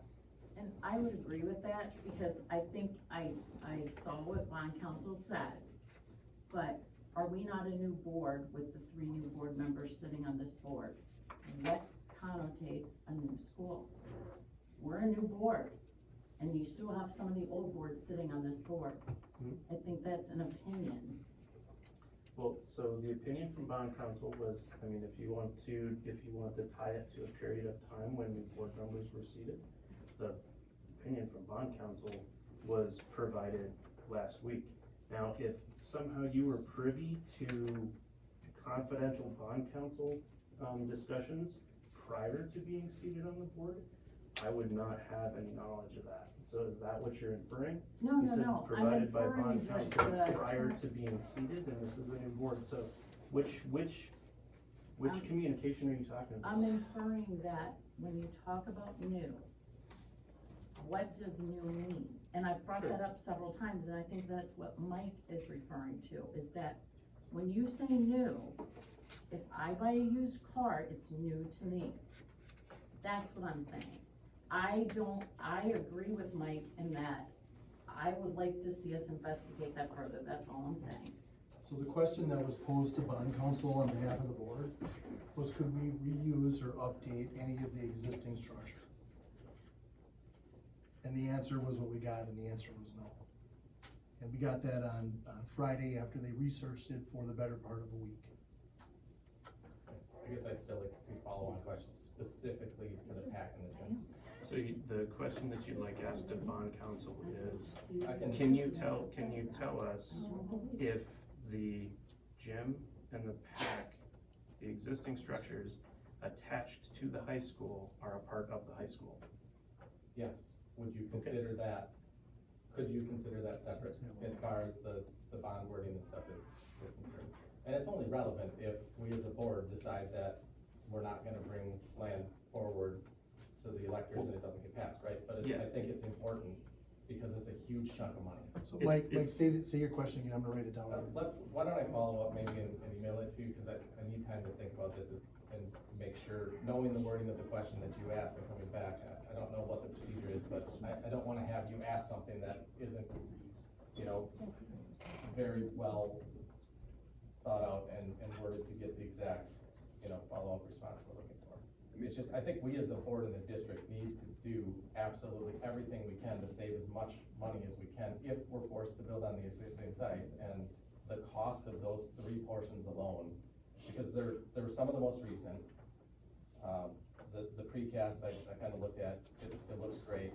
The steel structure, the footings, the foundation, it all is great, and those cost items are a ton of money.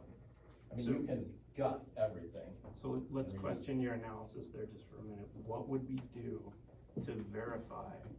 Is there, That's what to they would CG, would have there to be do. some type of analysis that you would do to vet what Mike said, which I think is an assumption at this point, that those facilities are in perfect condition, that there's no problem with the foundation underneath them, that the construction of those facilities is excellent? I didn't And would say exceed, perfect or and would excellent. exceed, I'd like to new just point out that construction. I did not say perfect or excellent. please said it was great. I think you said Okay, the they are, steel they're structure was, for a 20-year-old building, they're great. okay, so They can be reused. I So- think we just wanna quantify that, right? Yeah, Instead of and assuming that's it. the Yeah. question I kinda asked C.D. Smith to start off this whole discussion, Okay. if they could put a value to that. Yeah, and we started to look at that, and then once we got the information that we couldn't reuse it, we kind of stopped that analysis, but we can continue that. The one thing we did find is when the architects started looking at reusing portions of the building, they needed more square footage than the 240,000 square feet. I think it was more in the 280,000 square feet. Just because it's not as efficient. We have to build around the existing building, and then the project also is gonna take longer to construct, cause we'll have to, do the additions first, probably get all the students moved in, and then go in and do the renovations, after that. Will it be less? Yeah, most likely it would be less cost, but it wasn't, our initial analysis, it wasn't as much savings as we thought it would be. By doing that, just because we're kind of landlocked on having to build around it. And because it's not brand new, it's not as efficient, we need more square footage. We still did a heavier renovation in those areas because there are the floor in the gym, there's other things that we're gonna need to do. We do need to do an analysis to really understand, are the foundations good in that area? Are there any issues with that? I agree the precast, that's, in good shape. But we would need to do a little bit more analysis of that. But we did figure kind of looking at more of a heavy renovation in those spaces versus a light and medium. Yeah, and I think, that's what the community's asking. That's what they wanna see. And they want us to do our due diligence on that, so You know, I'm not trying to be confrontational here, I'm trying to do what's in the best interest of the community, the students, and make sure we get the most for our money. Anything we save on that, if we're stuck building on the existing site, is money we put back into the technology, the furnishings, the fixtures, the turf, stuff that would be taken out otherwise. Jen, would you pull up the rendering on the current site, please? I'm just kind of curious. One of the things that you mentioned was that the possible placement of the pack in the gym could be problematic. Well, there's another aspect of that too with, because right now, the kids that are involved in the arts would not necessarily be interfered with if we were building new. Whereas if we were reusing it, then they would also lose those performance and spaces for use. So the pack and the gym, to save those elements, it's in the middle of the space that would be required for football field. I'm not sure where in this rendering those replacements would be, but they look pretty far from. Dan, help me out here. This is a very preliminary rendering. Like, this could change 10 times in our design process. This is just slapping something on paper. Am I wrong? Yeah, I mean, it would be a different rendering if you're allowed to do that, to reuse those spaces. The football field would be in a different location. It'd be closer to where it probably is now. It would still have to shift. You wouldn't be able to keep it. But I think what we have to do is build additions off of that building, get those done, and then the area to the right, I guess, where that baseball diamond is in the background, then you demo all that, and then kind of build everything else that was, and then do all the renovation work after that. We can look at this, and we can do that analysis, and we can probably do it fairly quickly, just to have that information. I think we can absolutely do that. Like I said, we started to do that analysis, but then we kind of focused on these other two, just once we got the bond council gave their, I guess, ruling on it, so. Yeah, just for clarity, help me out here, understand for the board and the community, these renderings that we're showing are super preliminary. During a standard design process, they would change potentially significantly. They may end up very similar, but they may end up completely different depending on what they find on the sites when they do soil borings and topography, and so it's very fluid at this time. Is that accurate? You're absolutely right, yeah, but we needed something just to kind of put some cost to it and get an idea on what could fit on the site, so, Yeah. But you're right, things will change, and if there's a better way to lay it out, we're gonna do that. We're gonna look for the most efficient, best way to do it that's gonna get the most value to the district and put the most money we can into these buildings in the field, so if there's a better way to lay it out, we absolutely will do that. Maybe just to follow up real quick, because I think I agree with what you're saying, Mike, that if we end up in that situation, then it totally makes sense to go full court press and figure out whatever we can to save money and save things that folks want. What I don't hear you suggesting here is that you think, or you're trying to push in a direction of going toward that site as the thing that we choose, right? And so when I see the letter from Quarles, I'm like, strategically as a board, if the possibility of maintaining those pieces if we build on the current site is at least I would say low, based on their expert opinion, then we should consider that in the path that we go. And I would even say one other thing, like, that actually makes me more compelled to go to a new site, because if we could save those things and they could be of value to the community while also having a totally new school building with more acreage, that seems like a double win in some ways. So I just wanted to name, I think I agree with what you're saying, that yes, if we end up in a place where we have to go to current site, let's press it, let's figure out if we can keep it. But what I don't hear you trying to suggest is that we should do that. You're just saying if we end up in that space, then we should. Yeah. Absolutely correct.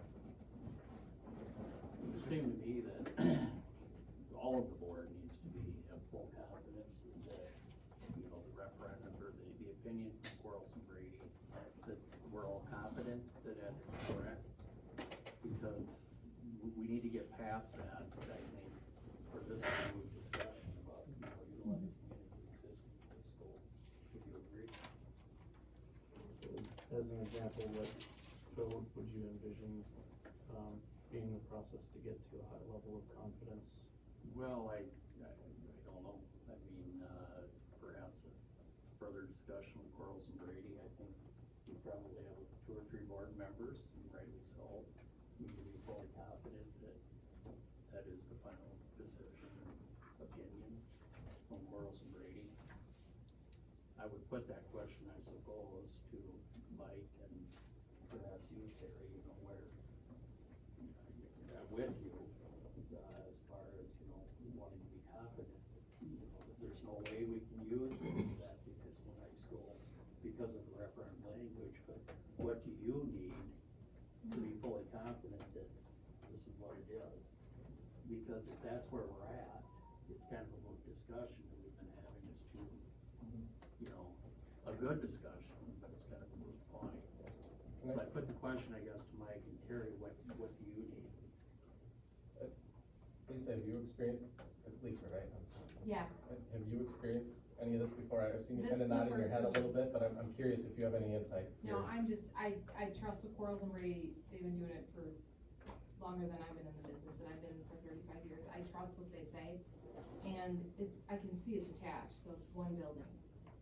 If it was two buildings, I mean, is that what she said? I wasn't on the call, but that's what I would assume, so I really, I don't think they're gonna be able to save it. I mean, get it in writing if you don't already have it in writing. She did send us a written opinion. Yeah, or, you know, get her on and have her come to the next board, or be at Zoom, the next board meeting, whatever, but I'm pretty sure that's one school building, so the whole building would have to be raised.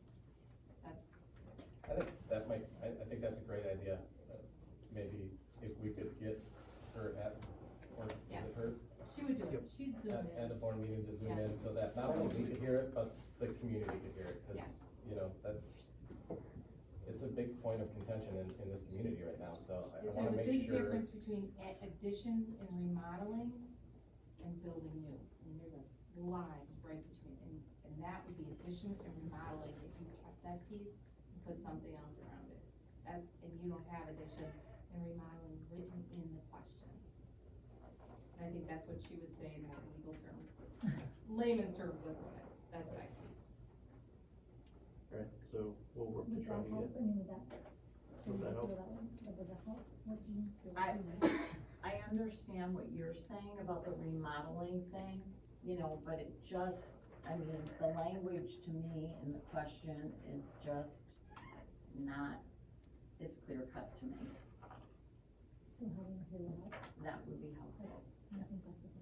For us to be able to ask her, you know, is that not new? When you're adding on, you have a new building after the fact. So I guess, yes. Because we don't know how the question was posed. So we'll work to, We need to schedule a meeting, another meeting. yep, we'll see if we can schedule that with Allison.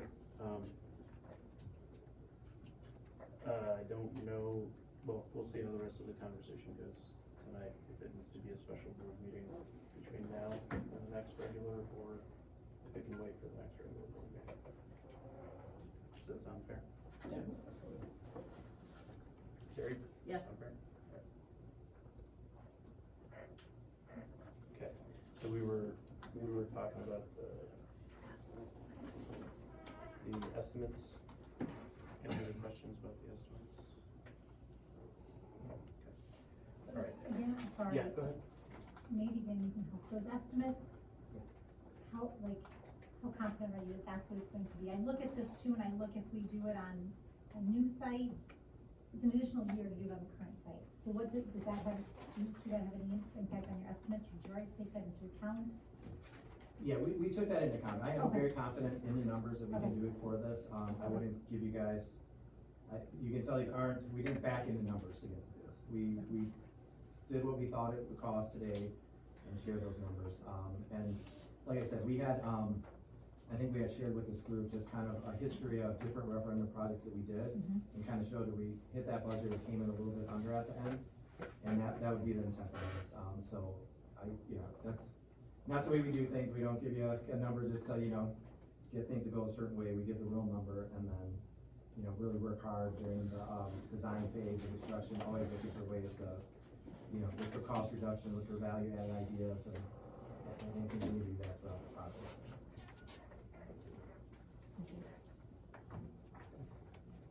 Additional questions on the estimates provided by CG?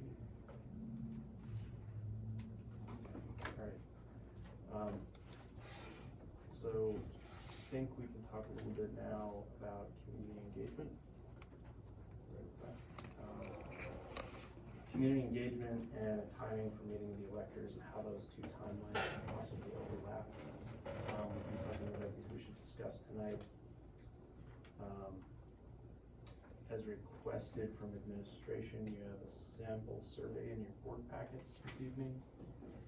Content of that survey, and if that is the direction we choose, is open for us to discuss tonight. I'd ask Peggy to kind of walk us through that survey. Any recommendations from administration to conduct it, or other methods of community engagement? So we looked at this prior to knowing what the total inflationary costs were on the project. And we looked at the timeline to do another survey and the information that it was gonna get for the board, which the board would follow, of course. And the information that's contained on the survey is information that could also be shared in a newsletter and information sessions. You wouldn't necessarily think that the time it would take to complete a survey and go through the results, it's gonna push us back minimally about a month. So that could add significantly, could add $1 million to the cost. The information that's in here, it's comparing the DR property, talks about the DR property, and it talks about the current site, which are the ones that we had discussed. And it says it has a few things on there. And again, this is just a draft. This is just something to get the board to think about what a survey might look like. If the board decided they wanted to do a survey, we can certainly do something different. And then in terms of community engagement, concurrent to the survey, if we perform it after or standing on its own, if we choose not to do the survey, what could community engagement look like? Yeah, so I'd recommend that the board would establish, we'll set up some information sessions over the next 2 to 3 weeks, so the public can learn what's going into the decision making, give many generations of our kids and families and community the best opportunity to benefit from this project. So time is a factor, like we've talked about. You know, and when I talked to CG earlier today, because we wanted to work on what's the latest date we could have to do something, whether it's gonna be a new site, approval of a new site or current site, and still be able to get a shovel in the ground this spring of '24, and that date's right around June 23rd, because of the planning and everything else that has to go into the project to get it started in the spring. So it's a short window, it's about a month. Okay. And that proposed timeline is in our packets, correct? I don't believe I got that in because I didn't finish that up until. High school timeline attached. Oh yeah, that's right. Yeah, so Jen, it's this one. It's not easy to read. Yeah, go ahead.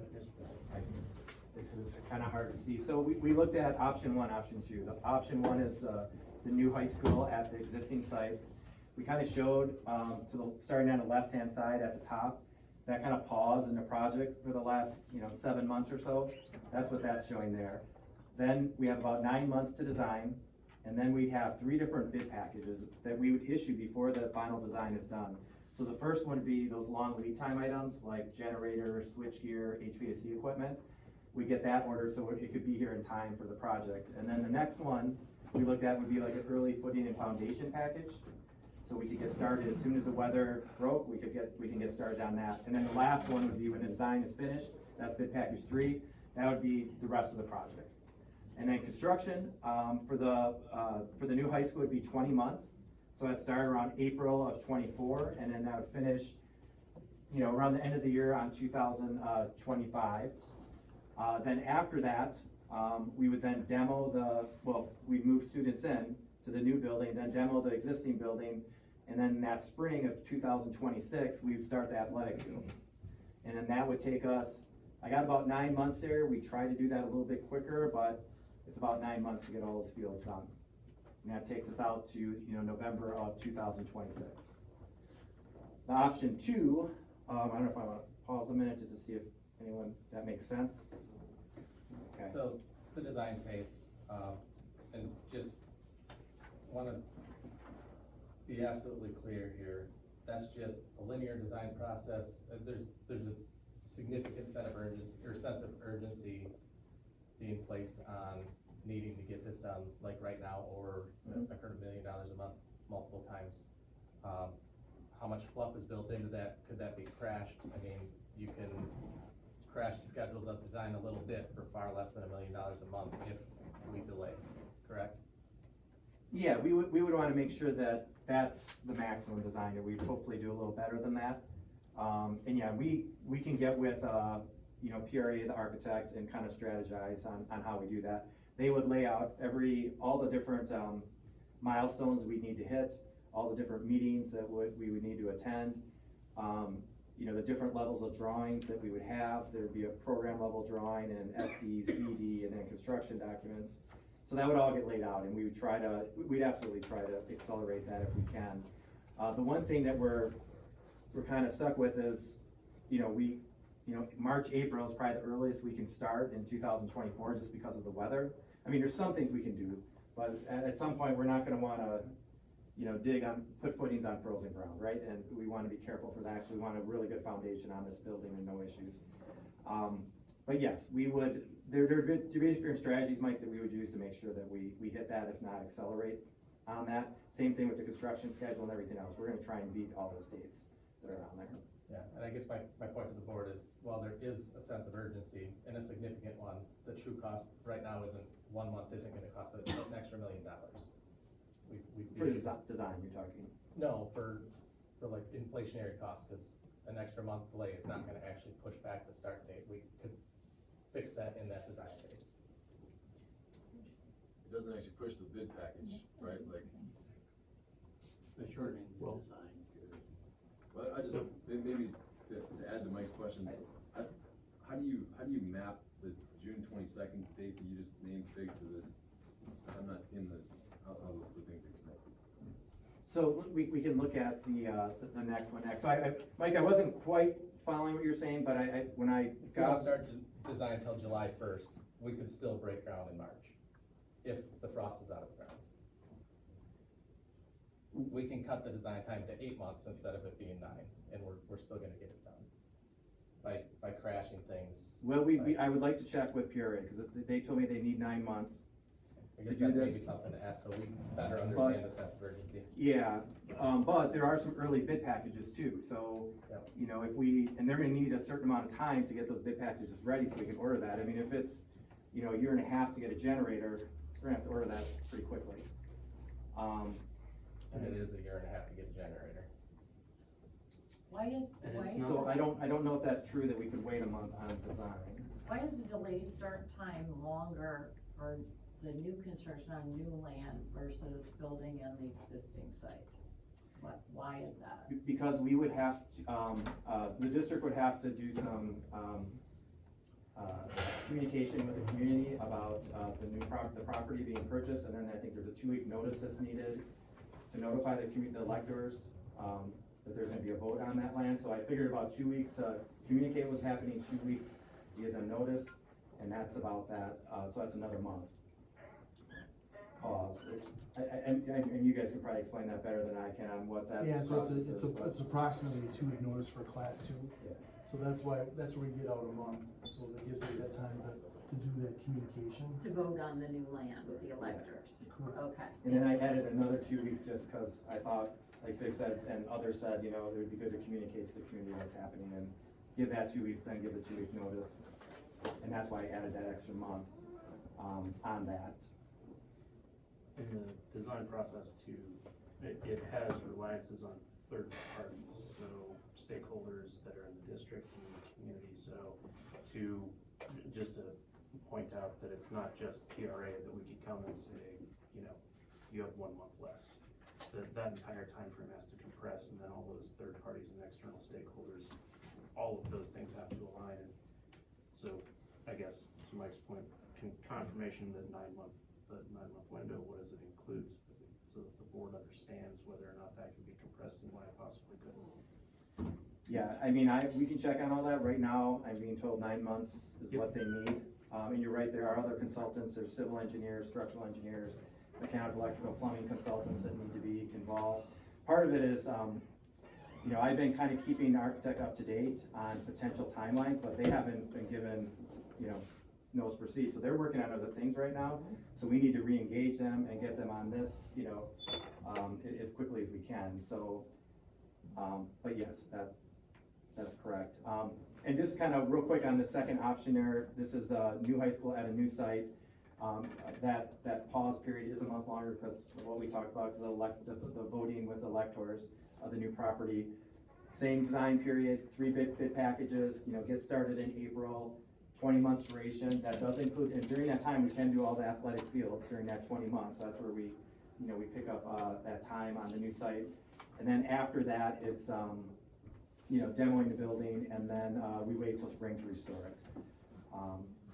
And that's the timeline there. And I do show in there too, I kind of overlooked it, but Abraham Lincoln, we were thinking that could be done this summer of 24, and then if there's any extra work, we have the summer of 25 to finish up, but I you know, feel like we could get that done in the summer of 24.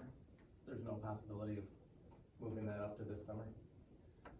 No, there's not, because a big part of it is replacing the HVAC system, and there's just no way we can design it and get that equipment in time. We looked at that, we consulted with a couple mechanical contractors, and they said there's no way. There's 24 is the earliest that you'll be able to do that. Because we've kind of, you know, also paused and, you know, during this time as well. So we did get, and just so everyone's aware, we did get bids, competitive bids for civil engineering services. Nothing's been awarded, but we have that ready to go. So whenever we get that direction, we can get them on board right away. That's on which site? One or Either one. Okay. Either one. The price was based on the DRs, a new high school at a new site, but I don't know that it was a percentage based on the cost of the work, of the cost of the site work. So I think that could apply to either one based on that percentage. I just clarified, because I honestly don't remember. When we originally passed this in November, was the plan to do it this summer, or was it always to do it next year? Was our original plan to start this summer? Yeah, I think originally we were gonna try and start this summer, but yeah, we kind of missed that window at this point. But yeah, that was a thought. I think the hopes was to get potentially the bathrooms done, and then during the course of the lawsuit, we actually had to like pause and not move forward with any changes, so kind of put that to bed. Thank you. Yeah, thanks, Ron, that is correct. Great. So sort of just a verification from board members at a high level, we've talked a whole lot about new site or current site. With that understanding, does anybody have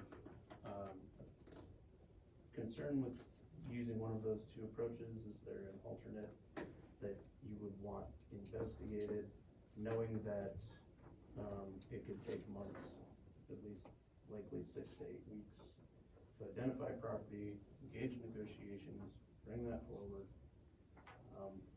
and that all could not be done publicly. It would have to be done as a part of the work of the board in closed session. So I just want to level set real quick that current site or proposed site on DR, those are the options that folks are comfortable with moving forward with one of those two possibilities.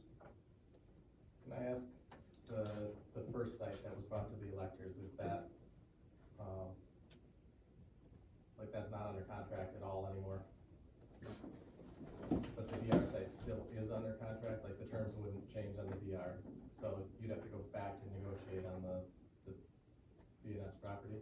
Correct, yep. So after the BNS property was declined by the electors, when we negotiated terms on the next property for DR, we were careful to make sure that that we could bring it back at least 2 times.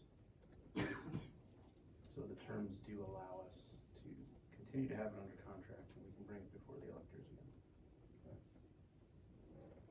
So of the properties that we looked at, you know, BNS, because we already have 11 foundational work done, that one probably wouldn't take 6 to 8 weeks to get negotiated.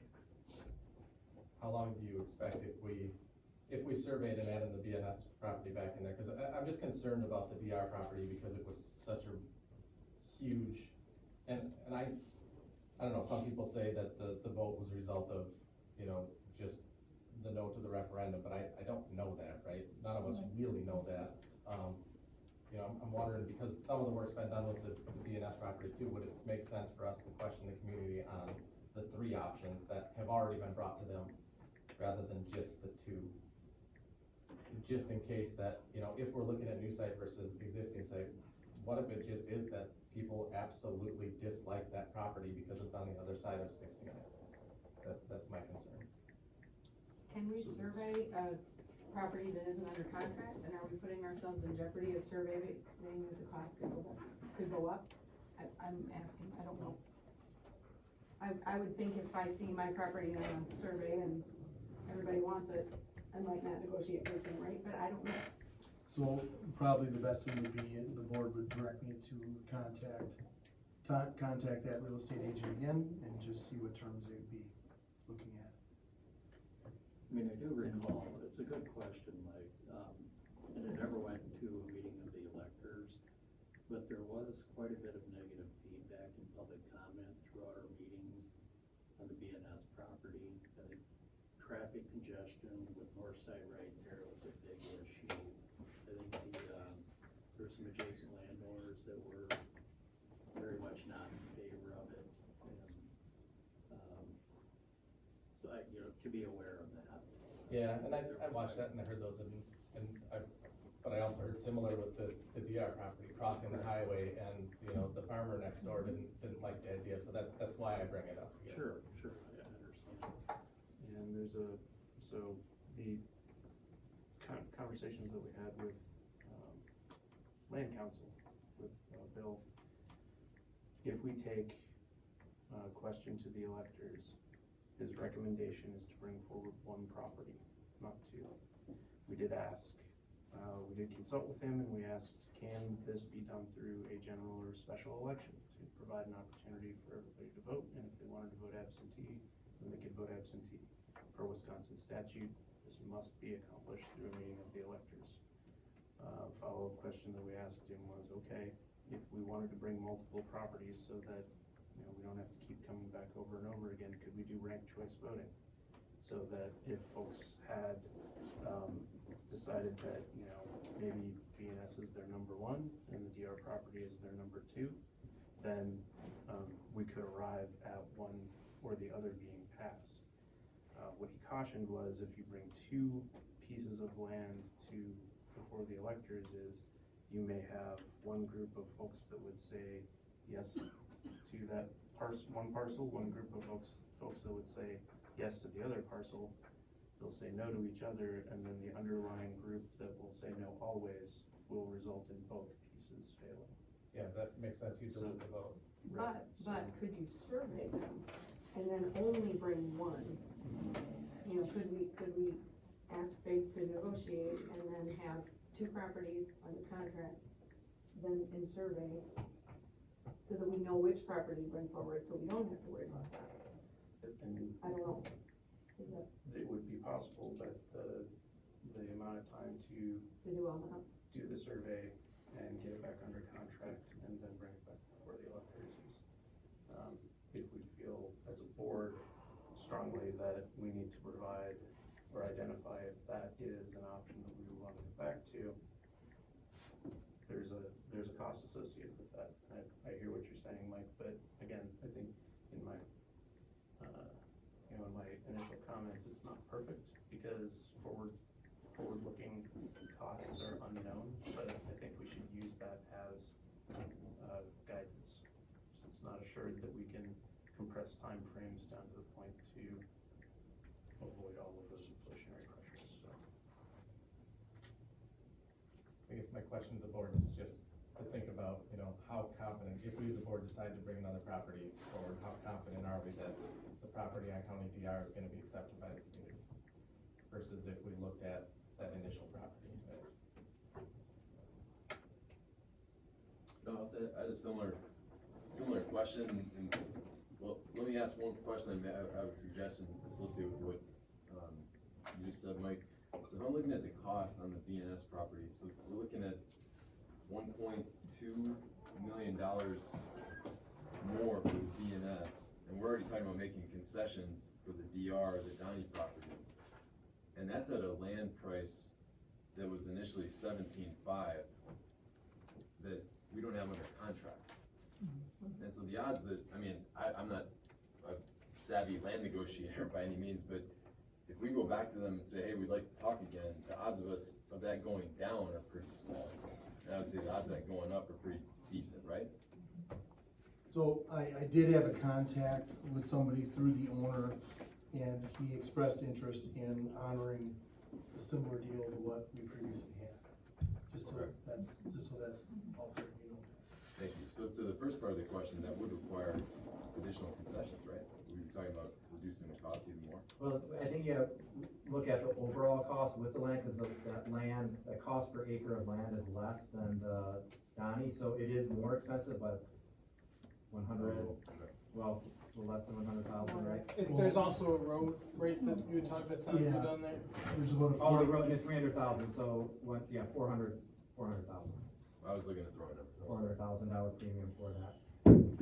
So maybe could somebody, I think what I would ideally like, if we were in a world where we could even have, if we were comfortable with the July target date, which I understand the pressures, I'm throwing this out there, what I would suggest is that we adapt the survey and not have it be a comparison, which one do you want more, but go property by property, DR, would you vote yes on this? If not, why not? And you could have, they could choose options, or they could have an open response, so that we could understand what are the actual barriers that we could potentially address through community engagement. And do the same thing with the BNS. Would you vote yes on this? Yes or no? If not, why not? So that, if we're gonna do a survey, and we could actually get a survey done in 2 or 3 weeks and feel like we get a representative sample, that would give us both a prediction on if the election were held, or the elector meeting were held today, could we get a yes vote?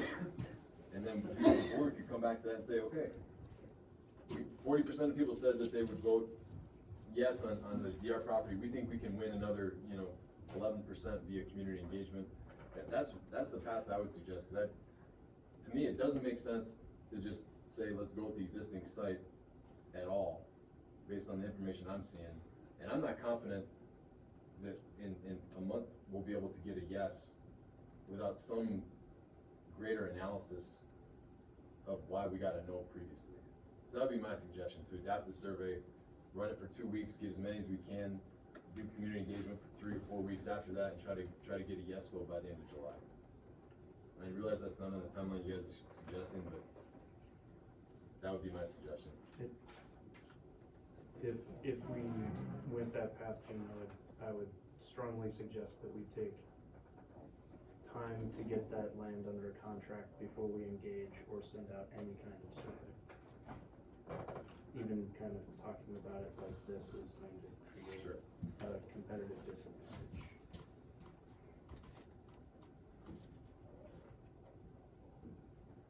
That makes sense. All right, I agree with that. I also just wanna state, as we are pondering all of this, we all sit here and volunteer all these hours for the betterment of our kids.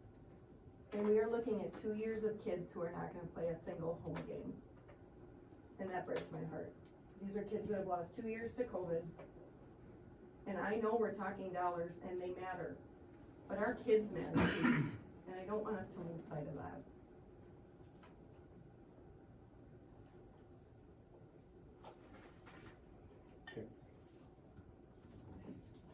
I also think we need to have some sort of community engagement, and so I don't know exactly what that looks like. I'm not fully confident that a survey is gonna get us the information that we need, but to your point, I think we need to understand the why, right? And I think we need other people to understand, right? If we're gonna build on the current site, here's the true cost, here's what it's actually going to cost, and in dollars, and in human, kid capacity, right? Like, here's what it's going to cost to our kids. Here's what it's, this, and conversely, here's what's going to happen if we build on a new site. Here's the impact it will have on kids, here's the dollars, here's all of that, for people to truly understand that. I think we need that before, if they're filling out a survey absent that information, I'm not sure we get great results. I would agree with both, I really like Jim's idea of how to survey it, and I like your thought of putting in there the, you know, the cost benefit analysis. And I wonder, and I don't know this, I'm just wondering, you know, talking about this and adding that second site, does that maybe give us a competitive advantage? Cause now they know we're considering maybe more than one, which there might be incentive to lower that price. Lower which price? I don't know, either one of them. So I'm suggesting that he goes and starts to negotiate, and like you said, you know, work on multiple properties and do a survey, take the time, so that we're set and ready to go no matter which way the survey results come back. And we have a very thorough, as long as we get at least a statistically valid response rate on the survey, which is, I don't know, typically extremely low. You know, so it gives us some feedback before we just take it to the community and then just get stomped on if we take the wrong thing, not understanding why. Okay. So if we're going to direct administration to re-engage on a property, then it doesn't make sense to do that unless there's going to be support to put that second property in front of the electors. So sort of straw poll. How are folks feeling about bringing the second property back for survey with the intention of identifying which of the two properties we would bring to the electors? I'm not suggesting that we would bring two properties to the electors. That is not what our council recommends. I don't think it would make sense, but. So, I mean, for clarity, we're also asking if they prefer existing school, existing sites, knowing the pitfalls, right? Mhm. So it could be the result of the survey end up with us bringing nothing to the electors. I mean, if that's what the majority of the survey results come back, we have to consider that, right? We would have to consider it, I would agree. I don't know that we could consider the community engagement to be complete and full through the course of the survey. So the question essentially is, and in order to satisfy the referendum language, which says we will build on a new site or acquisition of land, I think it behooves us to bring a site 3 times to ask the electors on 3 occasions for a site. It's two. It's two per, but this would be the second round, either of these 2 sites that we're talking about. We're going to our third meeting of electors. Going to a third Got meeting it. of the electors.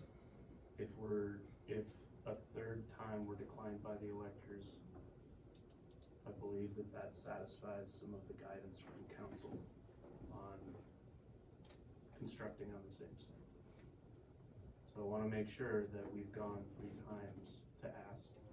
And I hear what you're saying, why would we ask if we get survey results that say it's gonna be a no, but. I'm sorry, my intention is not to extend this meeting No, it's unnecessarily, fine. but just, I'm not fully understanding because I thought at the very beginning we said that, like, bond council has told us that we could build on the existing site with the new school. Right, but the referendum specifically said new school, new site. I think that's what Rich is talking about. That 6,000 people voted in that should we honor that vote by going for a third time at land? Should we or do we have to? Well, we don't have to. Do we have to? No, so there, with Okay, with that's building fair. on the same site comes some pitfalls, right? Yes. Because the referendum was passed, you're building new site, The referendum language says acquisition of land. There is some flexibility in there that we are trying to take advantage of. But to be assured Okay, that we have asked Yes. and been declined, I think 3 times is okay, what we I need. was just misunderstanding, you're saying we should, Bring Yes. not that something we to have you, to. right? So, that's what was confusing me, is like, we don't have to, but then we just said we did have to. Okay, thank you for the clarification. All right, so is there, do you folks on the board want us to investigate a second site and have Fig re-engage with BNS as the property would be the second site? Is this a, Mike? like a motion? It's type ju- no, thing, it's or- not, It's a it's not a thumbs motion, up, it's just a thumbs up. structural thumbs up, thumbs down kind of thing. Yeah, yes, I think so.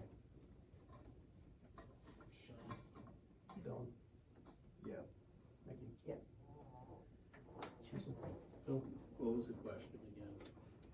Do we want to direct administration to re-engage with BNS and see if they will honor the verbal agreement that they gave to him to re-engage at the same terms? No. No? Terry? Yes. Jim? Can we concurrently set some informational sessions? We can kind of do that to try to glean some of this information. Yeah, so we're not quite done with the discussion, so so we're gonna continue to kind of work through some of this. Right now, we've got 2 follow-ups. We're going to re-engage and see if BNS would honor the previous terms, right? We're going to arrange for a conversation with Allison from Quarles and Brady to discuss the definition of, what is the school? How do you define what the existing footprint is? In case we have to build on the current site. So, we're taking steps to possibly offer the DR site or the BNS site. And we're also taking steps to make sure we know what is possible if we have to build on the current site, which does not require elector approval. Does that make sense to everybody? So those are the options. Additional discussion tonight would be for a time frame for community engagement and a possible meeting of the electors. Now, Fig, I'd be interested in your recommendation if you have to go and re-engage and negotiate on property, even though you have a verbal agreement that we could reinstate the previous contract. How much time do you think you need to complete that? Based on our conversation, it's possible we could maybe get it done this week. Okay. Now, that's also gonna require us to drop more earnest money, which is not gonna be refundable at this time. What is the cost of the earnest money? It's gonna be $10,000 to $15,000. Okay. Anybody on the board want to change their mind based on the earnest money? Whatever site we don't choose, we don't get that earnest money back, just so everybody's aware. So we lost the earnest money on the BNS property last time then? Nope. No. Because we had it written in, if it didn't pass the meeting of electors, then it didn't pass, and then we got it back. We wouldn't take 2 properties to the electors though, so we wouldn't have that as a I full see. year to prove. Thank you. So I would not consider it if they would be able to negotiate a refundable earnest money. I mean, that's just something that, Well, so, but that's, I guess, for a closed session with negotiations, yes. I don't want us to I don't just wanna- automatically put earnest money down if you're going to talk to them, right? No. The earnest money would be for a signed contract, so if we enter Right. into a contract, Okay. that's when the earnest money comes Yes. in. If it gets to that point, we'll kind of reserve those discussions for a closed session. Okay, thank you. We do have a real estate attorney that does all of this and is his job. So he does professionally. It's real So estate just by purchases talking for to 'em- schools. Just by talking to them this week, we're not like automatically out 15 grand? No. Okay, Not unless we agree on a contract. okay, I guess, that was what I heard, like, holy crap, if you talk to them this week, we're out 15,000. Well, we do have to, We have to be under contract in order to survey it though, I would think, right? We have to, So we're gonna lose with one of them, if so, we're surveying both. yep, and we're directing Fig right now to engage in those contract negotiations. He's going to complete the contract negotiations, and then he'll sign the contract. And then there will be a contingency in there on full board approval. So when the contract comes back to the full board and we vote on it. So am I interpreting correctly that if the terms are higher, we're not interested in engaging in another contract? Is that accurate? Since we're kind of negotiating in public right now. Is this for a closed session? Hang on, yep, so we're gonna stop. All we've asked for this point in time is for you to re-engage and see if there's interest in honoring the terms that we had before. Any additional discussion will be enclosed. And we'll do it under a special meeting if we need to. So just a comment, like, I know this is frustrating for everybody, right? But it's super important that everyone understands and that the community understands. So I think it's worth the frustrating conversation and the difficult conversation and some of the, the talk back and forth. So I can see people getting frustrated, so I just wanna kind of set that baseline that it's really important. I think that is an absolute accurate point. However, some of what we are talking about can be putting us in jeopardy for negotiations. I think we have to be very careful with that. Okay. And that's where if you're seeing frustration, that's why. I don't wanna spend unnecessary dollars because people are watching. Okay. So, let's talk a little bit about the survey. It sounds like there is interest from the board to conduct the survey. We're gonna ask a couple of questions, hopefully, regarding 2 properties. I heard the content of the survey should not just be, would you say yes or no, but it's more, why would you say no? Is that correct, Jim? The survey draft that we saw was, which one would you prefer? And at this point, I don't think that's what we need. We need, would you vote yes on this? Distinctly, would you vote yes on this? And then, to your point, Rich, we need some kind of analysis to better understand, if no, why no? So that's what I would suggest. Okay. And maybe to what you were saying, Mike, I guess we could put the existing site on there, but that's the default, right? So that's like, I don't have a strong opinion on that, but that if we don't get a yes on one of the pieces of land, then we're gonna go in the existing site. So I don't have a strong opinion on whether or not we include that. Maybe my So I think to Jim's point, it's implicit. If we survey and neither of those 2 pieces come back with an overwhelming amount of support, implicitly we would end up building on the current site. So do we ask the question explicitly, or do we just ask about the 2 sites? In the whole discussion about informing voters what it means, I think it would be important to a lot of people, like myself, I have kids in high school, to know that they won't be playing football there for years. Won't be playing soccer there for years, no track meets. If we're able to save the pack in the gym, no basketball, no wrestling, no plays, right? No tennis, I think what we would have. So I think people would wanna know that in a survey. Granted, the default would be new building at the old site, but what the costs of that would be, not necessarily monetarily, but, when we talk about disruptions, but, I don't think like me personally, it's traffic, not necessarily like high school will not look like high school for years. good point. It gives us another chance to communicate some of the analysis. So on the survey then, we would have, site 1, yes or no, if no, why? Site 2, yes or no, if no, why? Do we have a question that says either site? Put that as one of the options, and then just put no site? Yes. I believe that would provide feedback for folks if they were going to support either site. The expectation would be that I don't think if we're doing individual yes and no, we should do it either or. That seems confusing. You're they're saying yes to this one, and another page of another site say, I would vote for this one. If people just vote yes both times, It's it implied satisfies yes. that they would be fine with it. I think so it would be 2 pages of information and then it'd be 1 question.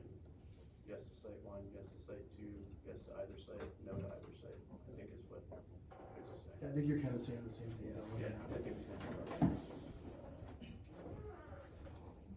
Okay, I don't think that's what Jim was suggesting though. Is that what you said, except in addition, if no, then why? If no to both, then why? We would wanna know no's to each one though, right? Yeah, and that was what we would do, is right, if it's no, then why? I didn't understand what you were suggesting. So we'd have site 1. Yep.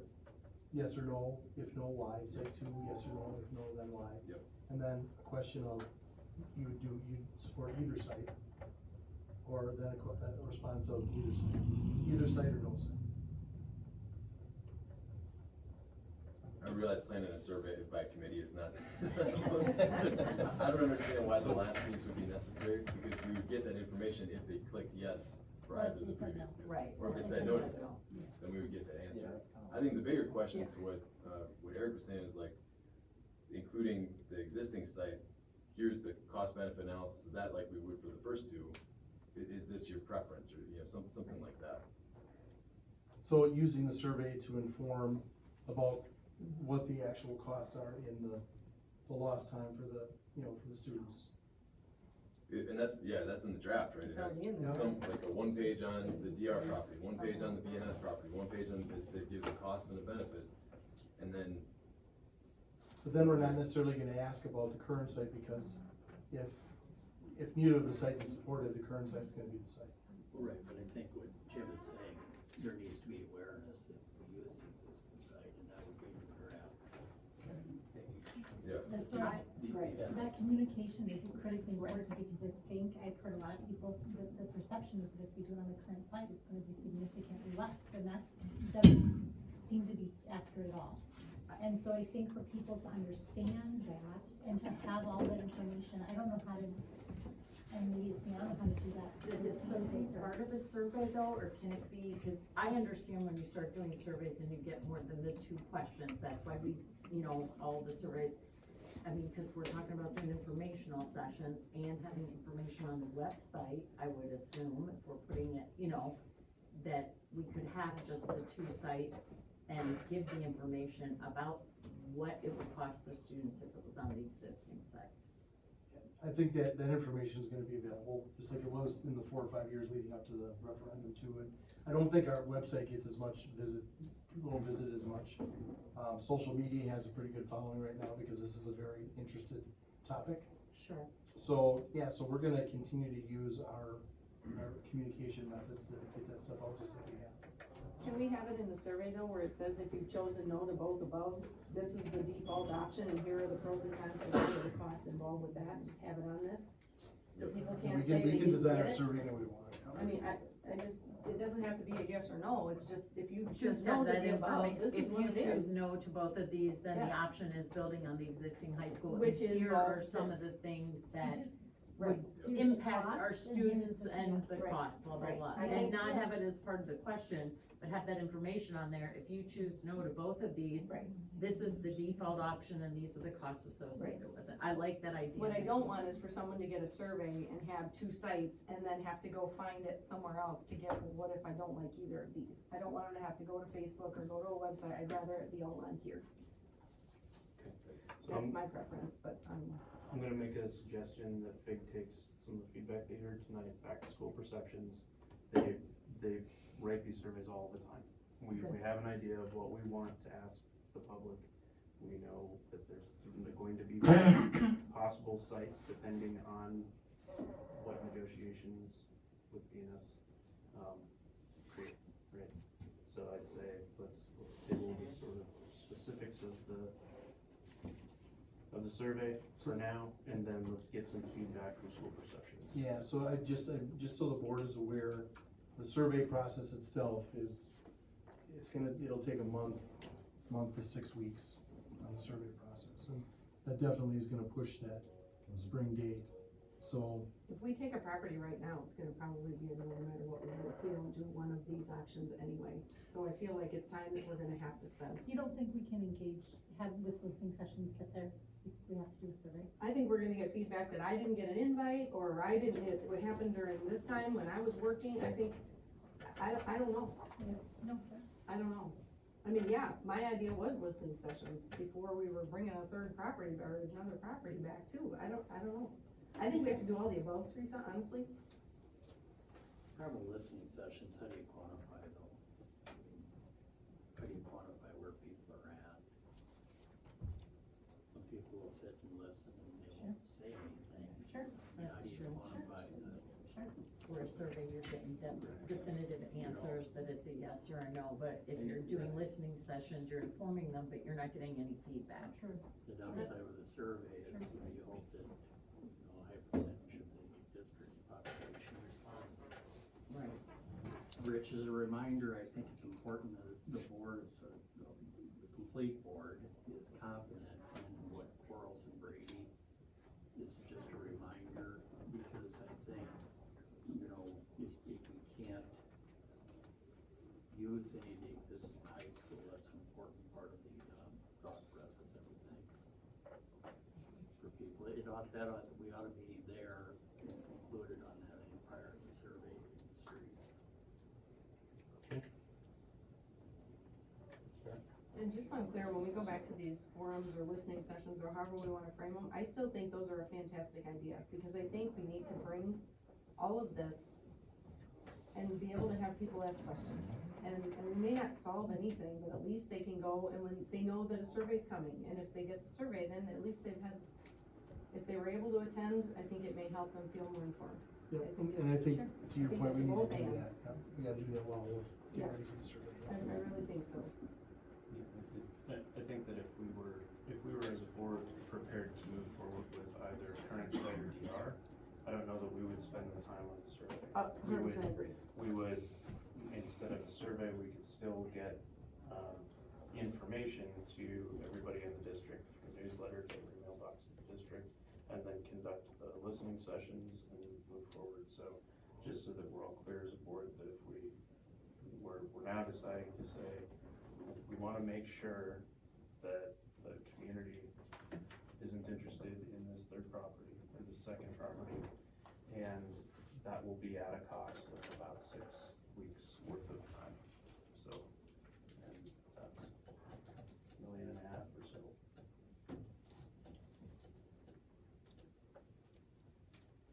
Do you have an alternate suggestion? An alternate suggestion? My suggestion would be to schedule the meeting of the electors as soon as viable to engage with the community in listening sessions. And to schedule that meeting of the electors, putting, the site on county DR as the question that we ask again. I wouldn't revisit, BNS, I would put that one property before that. We've already gone down the path where we asked for approval of electors on BNS. We've had, several rounds of cost calculations for all of these properties. BNS property is more expensive than the DR property, about $500,000 or $600,000. It's hard for us to claim that we're going to be cost conscious on one hand and then investigate a property that could cost $600,000 more, $500,000 to $600,000 more to the taxpayers, and bring that forward to them. But we're a board of 9, and I'm willing to entertain, if we feel as a board that we should go and try to identify a second property and then survey about it, as a board, if that's what we feel is worth the time and the money to do, that's what we'll do. But I wouldn't do it. I would move forward as quickly as we possibly could, schedule the meeting of the electors concurrently, do the community listening sessions, have informational newsletter sent the district mailboxes, and then see what happens. And my concern with that, and the reason I bring it up, is because moving forward as fast as we possibly can is, I think, what caused the county VR property to get shot down in the first place. Like, I feel like we need to take the time to engage and make sure if we're saying we're gonna go to the electors one time and then it's one and done, I'm worried by pushing forward as fast as we can, we don't give the community time to be engaged and to share their feedback, and it's gonna be done, we're building on the existing site. So tell me about where we went wrong with the speed to bring TR forward. Well, the feedback I got as part of the election process was that it seemed like everything was being pushed forward as quickly as possible, and again, it's because there were the deadlines, right? I'm not placing blame anywhere.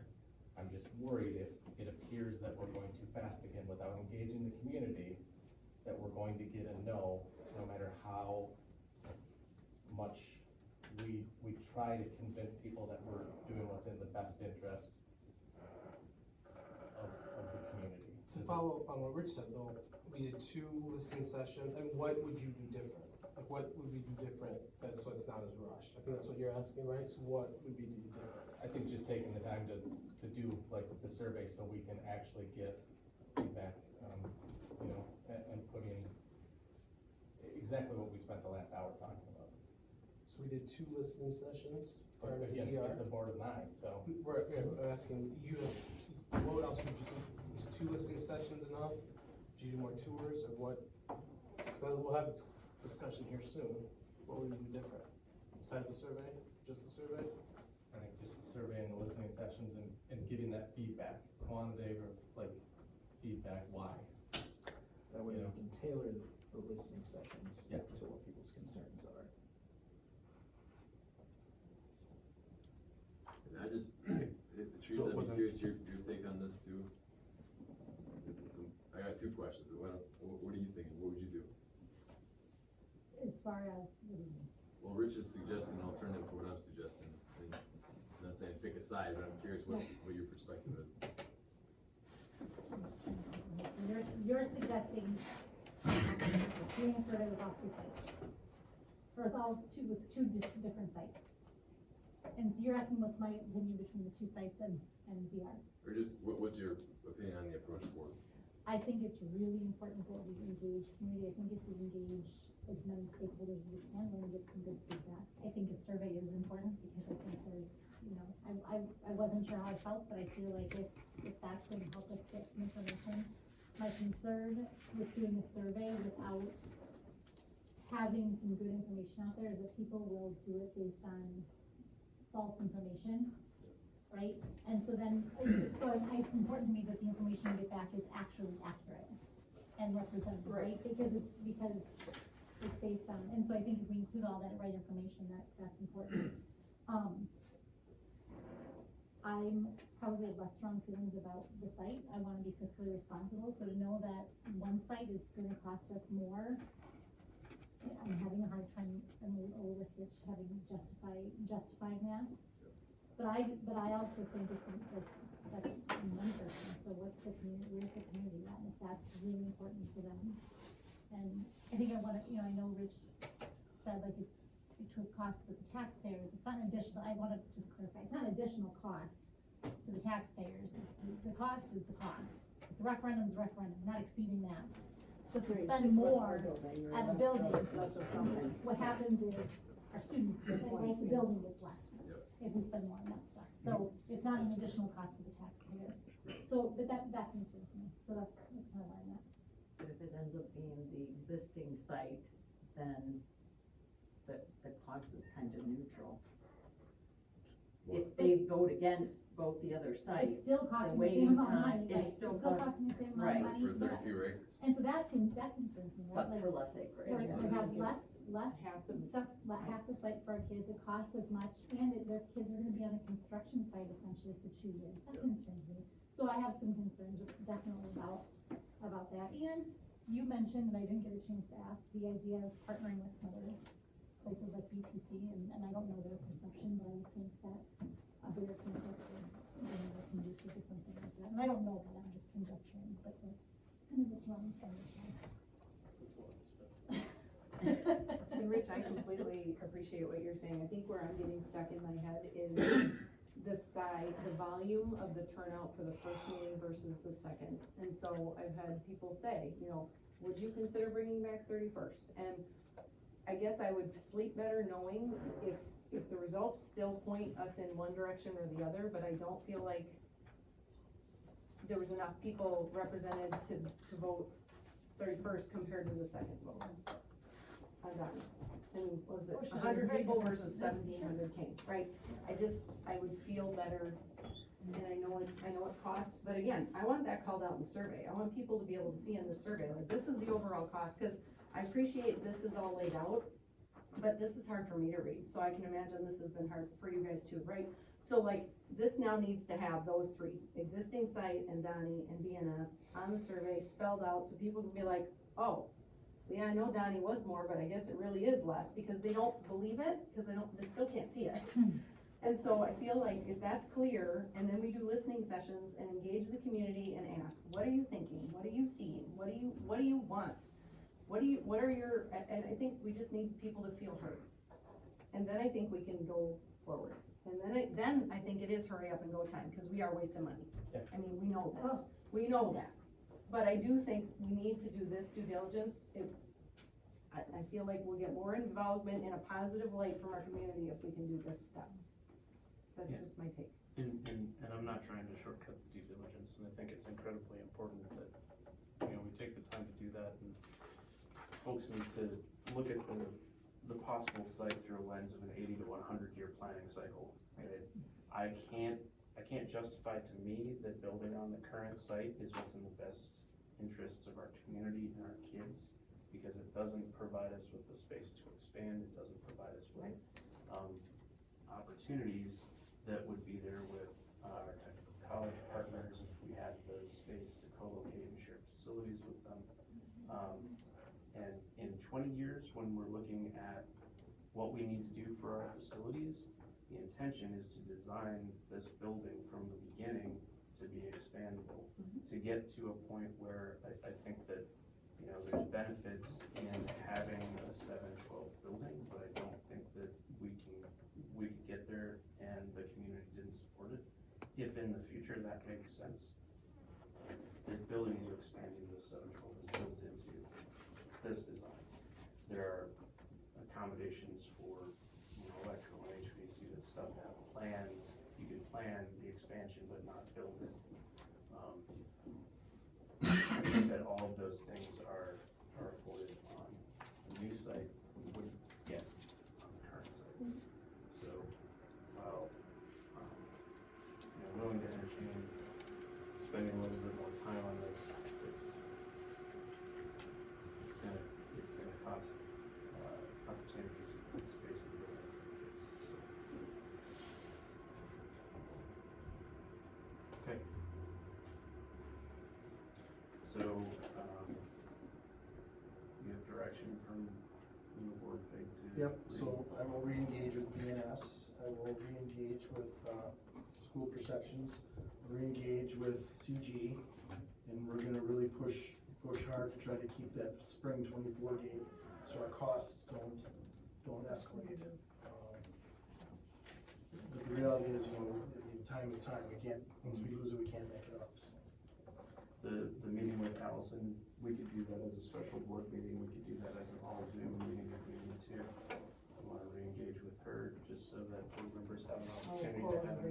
Yes, with Allison at Corals and Brady, just so board members have an opportunity to have an interactive discussion with her. I heard that we want that to be gating to the survey. So that it can be clearly explained in the survey, if we build on the current site, that the entire footprint has to be torn down. And so that's a question that we want verification on. Well, one thing, if I could add a suggestion, I think to Teresa's point, I don't think we need to wait start community engagement. I think we can get rolling on the survey and start our community engagement plan simultaneously. 100%. Yes. I agree. I don't know if we need to be directed or if that's a board, we need to figure out our own roles in that or whatever, but even just the boiled down version of what the case is for each property and what the case, I mean, the cons essentially of building on the existing site, like, we can start that tomorrow. Facebook, I mean, newsletter, whatever, like that doesn't need to wait. And so I don't know what we need to do tactically as a board to establish that, but I think it has to wait a little bit till we talk to the woman to make sure we have to demo the whole high school. Because we can't talk about that property, I mean, in its entirety without knowing the answer to that. maybe not tomorrow. So I Right, need- but soon, after a survey. So we need at least 24 hours advance notice to call special board meeting, so I will engage with her tomorrow as well. And, if possible, I'll try to get her to we'll do a special board meeting and I'll try to get her to zoom in later this week. Perfect. So, to your comment too, I would love to have a little extra help in this time frame, because we're looking at re-engaging with the property, we're looking at the survey, we're looking at communications, we're looking at, those are all things that were done over the period of almost a year previous to the referendum, and we're gonna do them. Well, okay. Okay. One item, thanks Nikki for reminding me, we did also, some of the feedback on the DR property was that it's too close to the airport. How can we build there? So FIG engaged with the Federal Aviation Administration, and we had an aviation study completed, and building on the DR property poses no hazard to aviation. From the FAA, they have told us we can build a building as high as 65 feet, I believe, and it poses no hazards to aviation. It could be higher than that, just because we had to encompass the lights for the stadium, so. But still not hazard to aviation. Correct, no hazard to air travel, correct. All right. Rich, is that letter available? We'll put this stuff up on the website, that I can do without the voice. So that'll be released to the public, so they can view it if they like. Is there anything else you need from us tonight, Kate? Please no. Please no. Yeah, so, obviously we appreciate the administration's efforts, acknowledging, I think, Mike makes a good point several times that, and we're going out of our way to be overly transparent. We're sharing a lot more, especially during this meeting, than we would normally share with the public, because we're trying to make sure that, folks are, now that they're engaged, that they're very informed. So, I appreciate the dialogue, with all of the board members. It's been very helpful. It was a robust discussion, and I think, our community will benefit from it, so. All right. Sing? Yep. No, I think we were just in it. Okay, so moving on to boardsmanship administration, I've got a reminder, Monroe High School graduation is Sunday, May 28th. That's this coming Sunday at 1:30 p.m. So congratulations to all of our graduates, and I believe we have Nikki and is it Phil? Yeah. Nikki and Phil will be there at the commencement to hand out diplomas, so thanks for doing that, guys, and congratulations to all of our new graduates.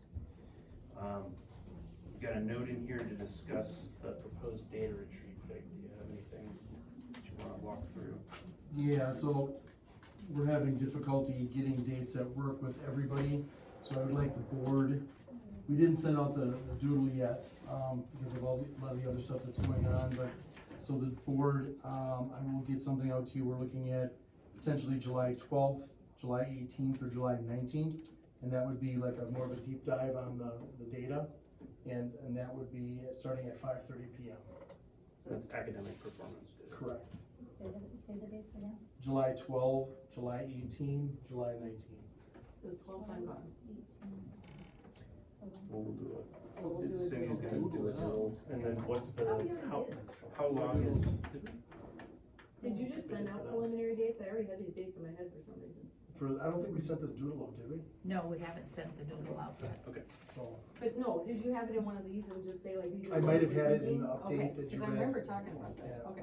And this would still be a 5:30 start? 5:30 start, yeah. What do you expect for time? I would anticipate between 3.5 and 4 hours. Okay, So a normal board meeting. yeah. We'll provide sustenance for folks participating, please. Yes, we will, I'll find somebody to feed in. Okay, so watch for that poll, and, respond quickly as you can, please. Go to committee reports, so we'll go around the horn. Anything from you, Mike? Eric? Had the opportunity to hand out scholarships with you and Nikki. Yeah. $326,000 to 70 deserving students, and that was great. And it's amazing. I know Ron Spielman gave a nice speech about how our community supports, has, forward-looking and planting trees that they'll never see the shade of, and it was great. It was a great night. Awesome. No? Thank you. Teresa? I just want to say congratulations to Xander Speck and Jack Pochar, who both received jury awards. I think that was really exciting. We have a lot of great things happening, and so I don't know how to bring some of those up, but I made some notes. I think we had a number of teachers nominated for Crystal Apple nominations. That was exciting. We had our Badger Conference Top Scholars dinner for our top scholars. That was exciting. A huge kudos to our district music staff right now as they're in concert season. I know they are doing a ton of work and they do a fantastic job across the district. So our music teachers are phenomenal. Congratulations to Sherry Hendrickson, who received a Legacy Award. And then our launch showcase is coming Wednesday, from 4 to 6:30. So if that's not on your calendar. Is that at the? 4:30 to 6:30. Is that at the Emerald? Yes. Emerald? Okay, thank you. Thank you, Teresa. Phil? Finance met, prior to the board meeting tonight, financials were reviewed, and, I'll issue the furniture purchase at Northside Elementary to board for approval. Thank you, Phil. Terry? Nothing. Jim? Maybe just a quick note, so, there's a meeting, I think it was 2 weeks ago now, the Greene County Board kind of had a decision in front of them to name January Pride Month. June. And everything. June. Or, Not sorry, June. June, my apologies. From what I understand, several, former students, maybe even some current students and some faculty showed up in support, to ensure that everybody feels safe and welcome in Monroe and in Greene County. And just want to applaud the student activism, the alumni activism, and the staff for being courageous and showing up. Thank you, Jim. Agenda items for future discussion from board members? Liaison reports, I don't see anybody from the mayor mask on. 5 minutes for the press. I think Adam had a coughing fit. Okay. So at 9:58, I entertain one final motion to adjourn. So moved. Second. Motion by Terry, second by Nikki. By voice vote, all those in favor signify by saying aye. Aye. All those opposed, nay. Motion carries. We're